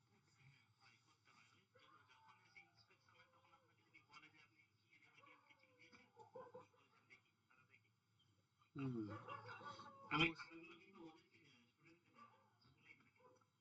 হুম, মানে সবকিছু করার নিয়ম আছে, করতে হয়। অনেকে করে, আবার অনেকে ওই প্রক্সি মারে। তবে ভালো টিচার হলে বেশিরভাগ করে। এবার কেউ দরকার নেই ভাই, যা হচ্ছে হচ্ছে, এরকম ব্যাপারটা করতে হয়, নিয়ম। এটা না, ওটা তো সেই তোমার বিএড এর ওইসব। হ্যাঁ, কিন্তু স্যার তো বললো উনি তো প্রাইমারি স্কুলের টিচার, উনি তো বাস্তব বিষয়টা জানে, ওই কারণে আর কি বললো আর কি। ঠিক আছে, এগুলো হয়, ডায়াগনস্টিক ইভ্যালুয়েশন হয়। আচ্ছা, যাই হোক, চলো নেক্সট। তাহলে কিভাবে তুমি করবে? ওই বললাম সাক্ষাৎকারের মাধ্যমে করতে পারো, যে তুমি পরীক্ষা নিতে পারো, আবার সাক্ষাৎকারের মাধ্যমে নিতে পারো। এরকম পড়া ধরলে পারলে না, পরের দিন আবার তুমি বলছে ভাই পরের দিন তোকে আমি লাস্টে আমি এটা ধরবো, সামনের দিন এটা পড়া দিচ্ছি, পরের চ্যাপ্টার সেকেন্ড চ্যাপ্টার পড়া দিচ্ছি, আবার পরের দিন কিন্তু ওই প্রথম চ্যাপ্টারটা পড়ে আসবে, নাহলে কিন্তু মারবো পিটবো। এরকম ভাবে তার উন্নতি করা হয়, তাকে আহ, এরকম হতে পারে। এবার হচ্ছে খাতা কলমে ওই স্যার যেটা বললো ওটা হবে, ঠিক আছে, ওটাই করতে হবে, ওটাই নিয়ম।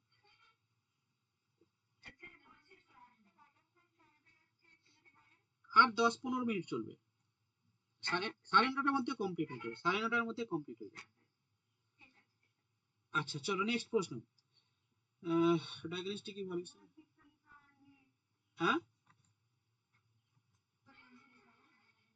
হ্যাঁ, সংজ্ঞা লেখানো হয়নি।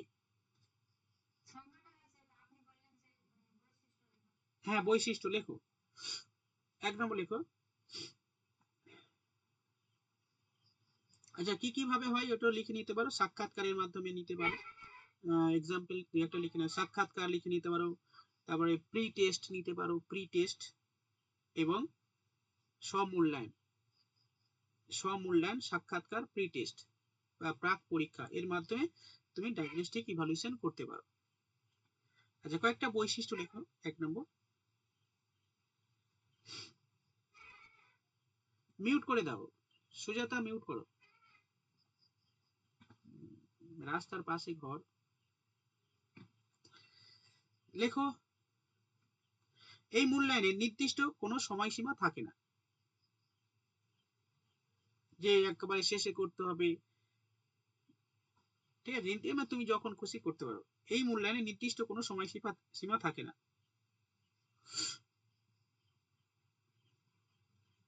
নাম্বার 2,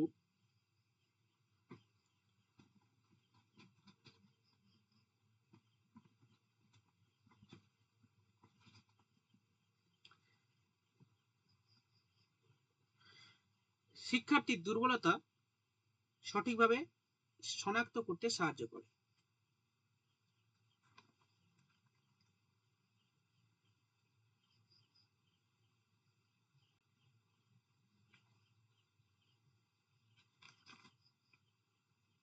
শনাক্ত করতে সাহায্য করে।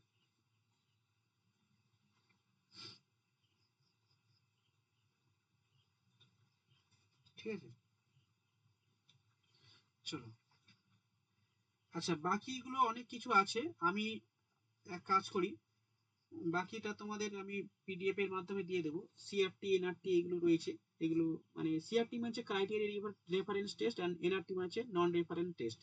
ঠিক আছে, এই পার্টটা একটু করে দিতে হবে, সিআরটি কি, এনআরটি কি। এই দেখো, একটু বলে দিই, নন রেফারেন্স টেস্ট মানে এনআরটি। ওকে, হেডিং করো, একটু জাস্ট লেখো, আমি বুঝিয়ে দিচ্ছি। আমি পরে নোটস যখন দেবো, তোমরা তো লিখছো এখন, এই পার্টগুলো একটু লিখে নেবে। নন রেফারেন্স টেস্ট, ঠিক আছে। এই নন রেফারেন্স টেস্টটা কি? এই দেখো, টেস্ট দুটো, মানে আগেরটা কি বললাম, সেরিভান দুটো ভাগে ভাগ হচ্ছে, ইভালুয়েশন, ফরমেটিভ ইভালুয়েশন এবং সামেটিভ ইভালুয়েশন। এবার আরো একটা ইভালুয়েশন রয়েছে, মানে টেস্ট হয়, যে টেস্টের মাধ্যমে আমরা কি করি, অন্যান্য শিক্ষার্থী একটা একটা নির্দিষ্ট মানের পরিপ্রেক্ষিতে অন্যান্য স্টুডেন্টরা কত পিছিয়ে রয়েছে বা এগিয়ে রয়েছে, এগুলো আমরা যখন নির্ণয় করে থাকি যে অভিজ্ঞতার মাধ্যমে। ঠিক আছে, অর্থাৎ শিক্ষার্থীদের পারদর্শিতা কোনো একটা দলের সদস্যের পরিপ্রেক্ষিতে, ঠিক আছে, যখন তুলনা করা হয়, যে ধরো ধরো আমি বললাম যে এখানে অঞ্জুশ্রী বেশি একটা নাম্বার আছে, এই নাম্বারের পরিপ্রেক্ষিতে 50 নাম্বার পেয়েছে, ওই নাম্বারের পরিপ্রেক্ষিতে কতজন 50-এর ওপরে পেয়েছে বা কতজন 50-এর নিচে পেয়েছে, ঠিক আছে, তার যে পরিমাপ করা হয় সেটাকে বলা হয় স্ট্যান্ডার্ডাইজড, মানে non reference test. Non reference test তুলনা করা হয় যে এর থেকে ও বেশি পেয়েছে, ও এর থেকে কম পেয়েছে, ঠিক আছে। লিখে নাও একটু, তাহলে লেখো, যখন শিক্ষার্থীর যখন শিক্ষার্থীদের পারদর্শিতার মান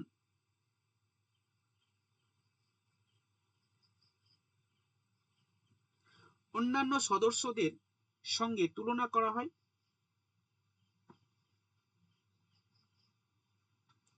হয়, তাকে norm NORM norm reference test বলে।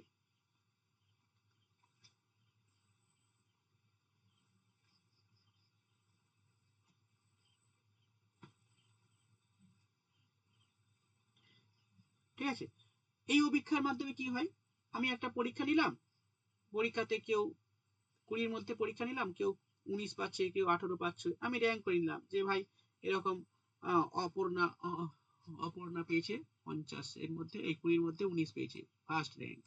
মঞ্জুশ্রী পেয়েছে 18, সেকেন্ড র্যাঙ্ক। চয়নিকা পেয়েছে 17, থার্ড র্যাঙ্ক। ডালিয়া পেয়েছে 15, ঠিক আছে, তখন কি বললাম, থার্ড না বললাম, তারপরে র্যাঙ্ক, ঠিক আছে। হ্যাঁ, তারপরে কি আছে, দিলরুবা, ঠিক আছে। তারপরে এরকম ভাবে র্যাঙ্ক করা হয়, অর্থাৎ এই ধরনের অভিক্ষার মাধ্যমে আমরা কি করি, ছাত্রদের স্কোরের ভিত্তিতে তাকে আমরা র্যাঙ্ক প্রদান করে থাকি। ওকে, লিখে নাও, এই ধরনের অভিক্ষার মাধ্যমে, টেস্টের মাধ্যমে আমরা ছাত্রদের স্কোরের ভিত্তিতে র্যাঙ্ক প্রদান করে থাকি।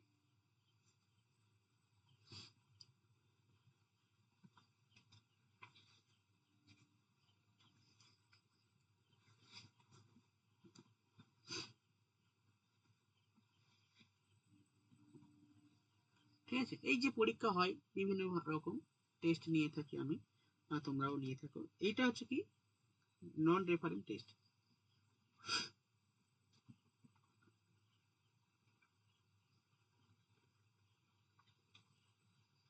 আরেকটা আছে টেস্ট, সেটাকে বলা হয় criteria reference test. Criteria reference test যেটাকে বলা হয় বাংলায় নির্ণায়ক ভিত্তিক অভিক্ষা, লিখতে হবে না, জাস্ট ইংলিশটা লেখো, ক্রাইটেরিয়া রেফারেন্স টেস্ট।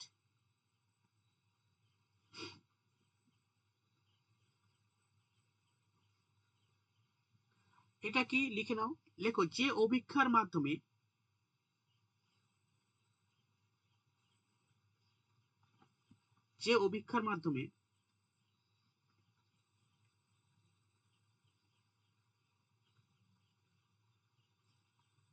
কতগুলি নির্দিষ্ট পারদর্শিতার মানদণ্ডের উপর ভিত্তি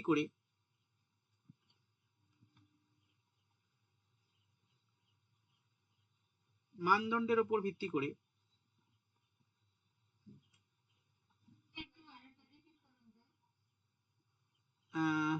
যে অভিক্ষার মাধ্যমে কি বললাম গো, তারপরে যে অভিক্ষার মাধ্যমে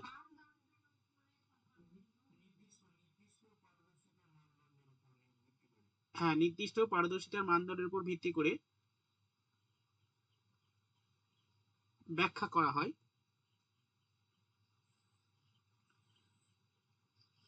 তাকে বলা হয় ক্রাইটেরিয়া রেফারেন্স টেস্ট। এটা একটু সিম্পল ভাবে বলে রাখি কি জিনিসটা।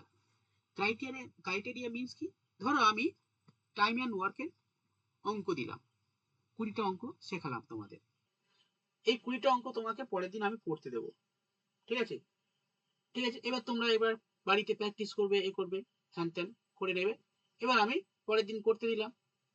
ওকে, অর্থাৎ এই 20টার মধ্যে তুমি কতটা পাচ্ছ সেটাকে তার উপর বেস করে তোমাকে আমি ভ্যালু দেব, মূল্যায়ন করব। এটা হচ্ছে ক্রাইটেরিয়া রেফারেন্স টেস্ট। বা তোমার স্কুলের মেয়ে আছে, তোমার স্কুলে না, তোমার মেয়ে আছে, বা ছেলে আছে তাদেরকে নাচ শেখাতে যাও, তাহলে নাচের টিচার কি করলো, এই ভাই তোমরা এই দুটো নাচ তুলে আনবে, পরের দিন আমি প্র্যাকটিস করাবো, ঠিক আছে? তাই তো হয় নাকি? যারা করো তোমরা, যারা আছে তারা জানো আর কি, এরকম ভাবে হয় মনে হয়। এই নাচ শিখে আসতে হবে, করে আসতে হবে, ঠিক আছে? এই যে একটা দুটো বা চারটে এরকম নাচ দিয়ে দিল, এটা করে আসতে হবে, বা গান দিয়ে দিল, এই গানটা তোমরা প্র্যাকটিস করে আসবে, এটাই অর্থাৎ ক্রাইটেরিয়া থাকে। এইগুলোর উপর ভিত্তি করে তোমাকে আমি মানদণ্ড দেবো, তুমি কতটা পারদর্শিতা অর্জন করেছো ওই বিষয়ের উপর। তাহলে আমি তোমাকে ওই ফাংশন হবে, তোমাকে আমি স্টেজে পাঠাবো, নাহলে পাঠাবো না। 10 জন আছে, সেখান থেকে ধরো 2 জন ভালো করলো, তাদেরকে পাঠিয়ে দিল, ভাই চলো তুমি ফাংশনে গান করবে। বুঝতে পেরেছো কি বললাম?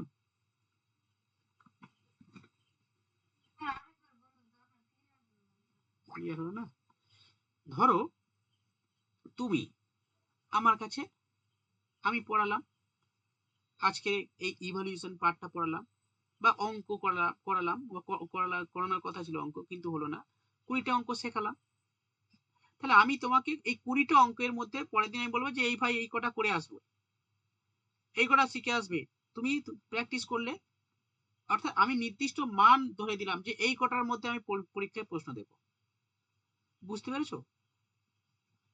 এবার বুঝতে পারনি?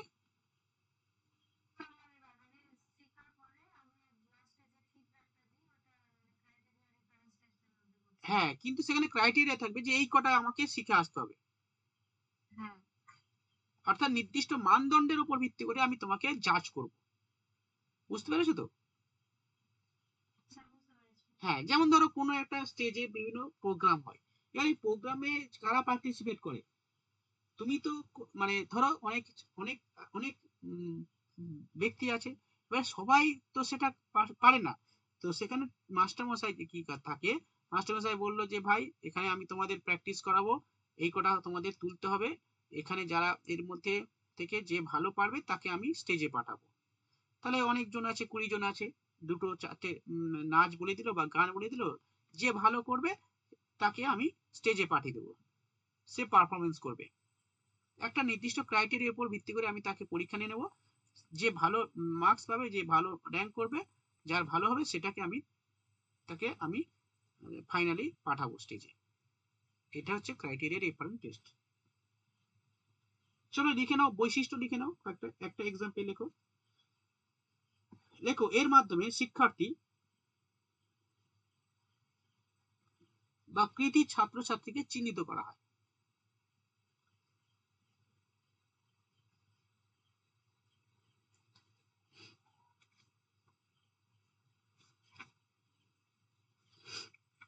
ওকে, চলো এই পর্যন্ত রাখছি। আর এবার আমি কিছু প্রশ্ন করি, তোমরা উত্তর দেবে, গ্রুপে উত্তর দিতে পারো। গ্রুপে উত্তর দেবে, থাক মোর টাইম লাগবে। তোমরা হ্যাঁ, একজন একজনকে জিজ্ঞাসা করবো। ওকে ওকে, ঠিক আছে, চলো। তাহলে প্রথমে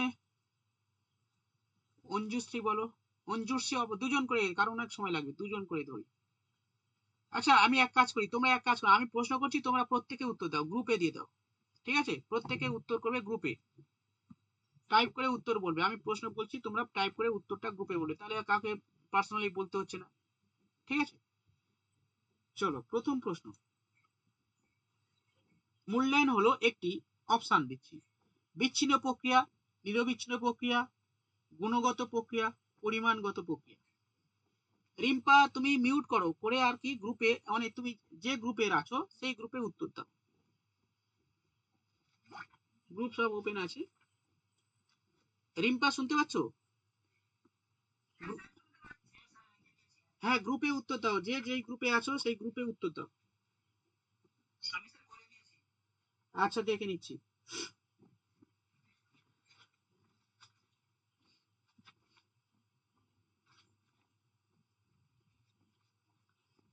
রিম্পা মিউট করো, মিউট করতে পারছো না?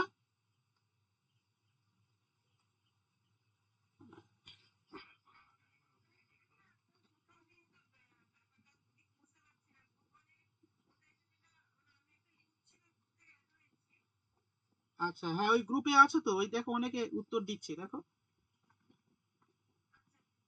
হ্যাঁ, আচ্ছা প্রশ্নটা আবার বলছি যে মূল্যায়ন হলো একটি অপশন, একটি ড্যাশ অপশন দিচ্ছি, বিচ্ছিন্ন প্রক্রিয়া, নিরবিচ্ছিন্ন প্রক্রিয়া, গুণগত প্রক্রিয়া আর পরিমাণগত প্রক্রিয়া।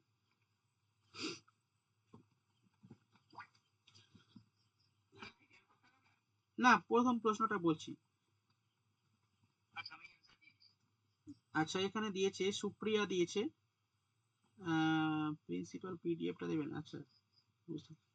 ও প্লিজ স্যার, এই প্রিন্টেবল, আচ্ছা ঠিক আছে দেখছি।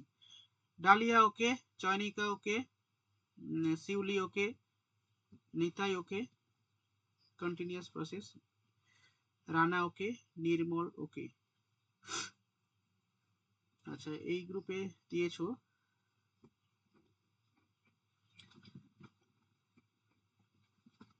আবেগ দে, বাবা নাম করতে পারছি না, যাই হোক নাম তো লেখা নেই, যাই আছে আমি ওটাই পড়ছি, ঠিক আছে নিরবিচ্ছিন্ন প্রক্রিয়া। এই গ্রুপে দিয়েছো অপর্ণা, না অপর্ণা দেয়নি,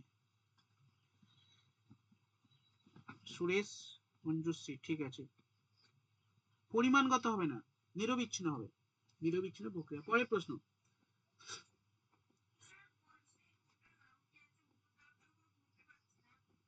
তুমি কোনো গ্রুপে নেই?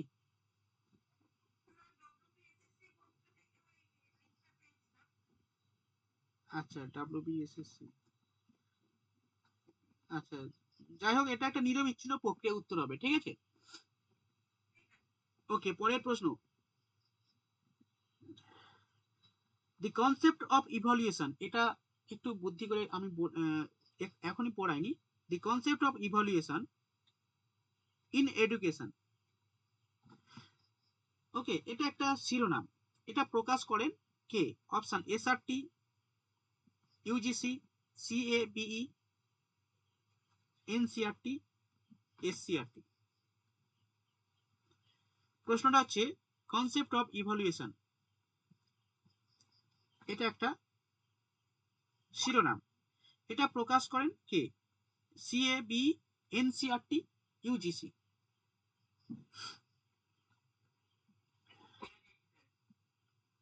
আচ্ছা দেখছি, ওকে নিতাই, নির্মল ওকে, চয়নিকা ওকে, রানা ওকে, ভেরি গুড। এনসিআরটি হবে, ডালিয়া ওকে, এনসিআরটি হবে সঠিক উত্তর, এনসিআরটি হবে, ভেরি গুড। এখানে সুকান্ত দিয়েছে এনসিআরটি। পরের প্রশ্ন, মূল্যায়ন এর চতুর্থ মাত্রা উল্লেখ করেন কে?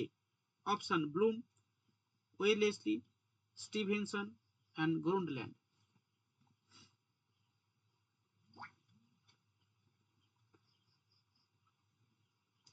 আচ্ছা এখানে এখানে অনেক উত্তর দিচ্ছে মেসেজে।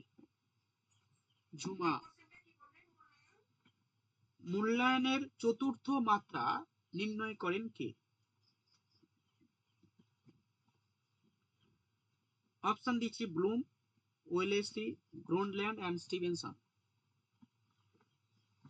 ওকে, নির্মল, ডালিয়া, চয়নিকা, রানা, গ্রুন্ডল্যান্ড, এই নিতাই, ওকে ঠিক আছে, সঠিক উত্তর হবে গ্রুন্ডল্যান্ড। পরের প্রশ্ন, মূল্যায়নের প্রথম পর্যায় কোনটি? অপশন, মূল্যায়নের প্রথম পর্যায় কোনটি? অপশন, আচরণ এর উদ্দেশ্য স্থাপন, শিক্ষার লক্ষ্য নির্ধারণ, অভিক্ষা গঠন, পরিমাপ কৌশল।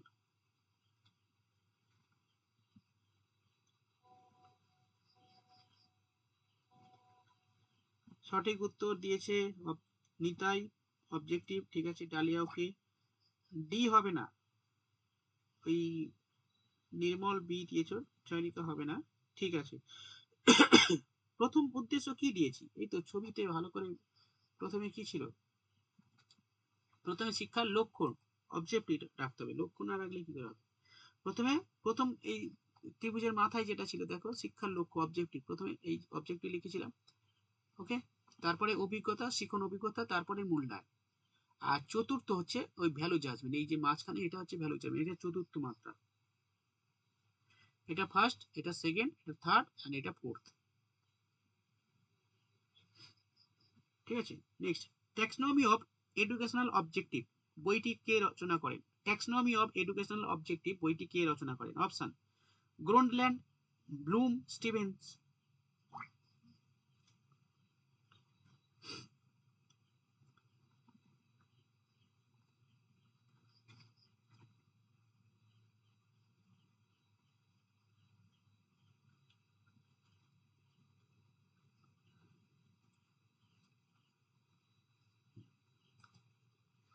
কি হবে?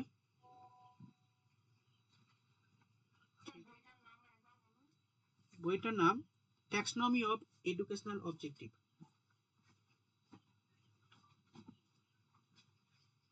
বেঞ্জামিন ব্লুম হবে সঠিক উত্তর। ঠিক আছে, ডালিয়া, নিতাই, সুমন্ত, চয়নিকা, নিতাই। ওকে, 56, হ্যাঁ 56 হবে।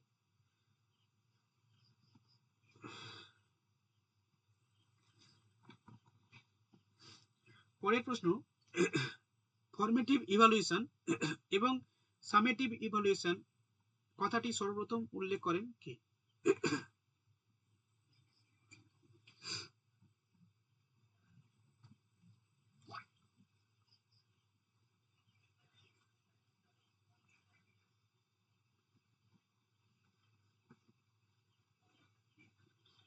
ইয়েস, ঠিক আছে, ডালিয়া, নিতাই, চয়নিকা, নির্মল। ওকে, ঠিক আছে, ঠিক আছে। 9:30 বেজে গেছে, তাহলে ক্লাসটা এই পর্যন্ত রাখছি। ঠিক আছে, ওকে, যা বোঝালাম মানে বুঝতে পেরেছো তো মোটামুটি এভরিওয়ান?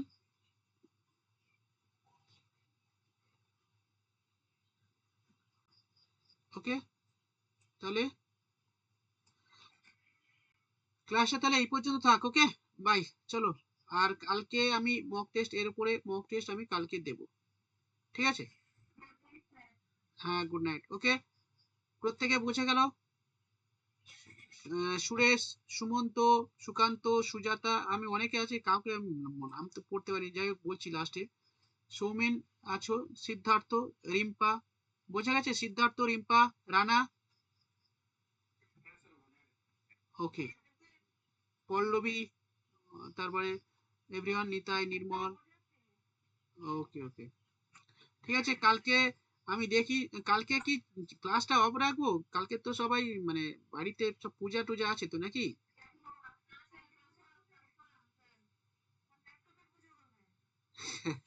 ওটা করতে হবে।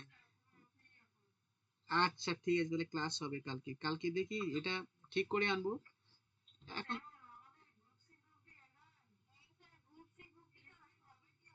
হ্যাঁ, এসআইটা তো চলবে না। না না, এসআইটা তো চলবে, ওইদিকে তো গ্রুপ, আরে ওটা তো দুপুরে ক্লাস হবে। ঠিক আছে, দুপুরের ক্লাস হবে ওই পার্টটা। ঠিক আছে, আর এইদিকে ক্লাসটা চলবে। ঠিক আছে, মানে এসআই এর ক্লাস। ঠিক আছে, রাতে এসআই এর ক্লাস, আর দুপুরে ওই গ্রুপ সিডি এবং আপার প্রাইমারি ক্লাস। ওকে,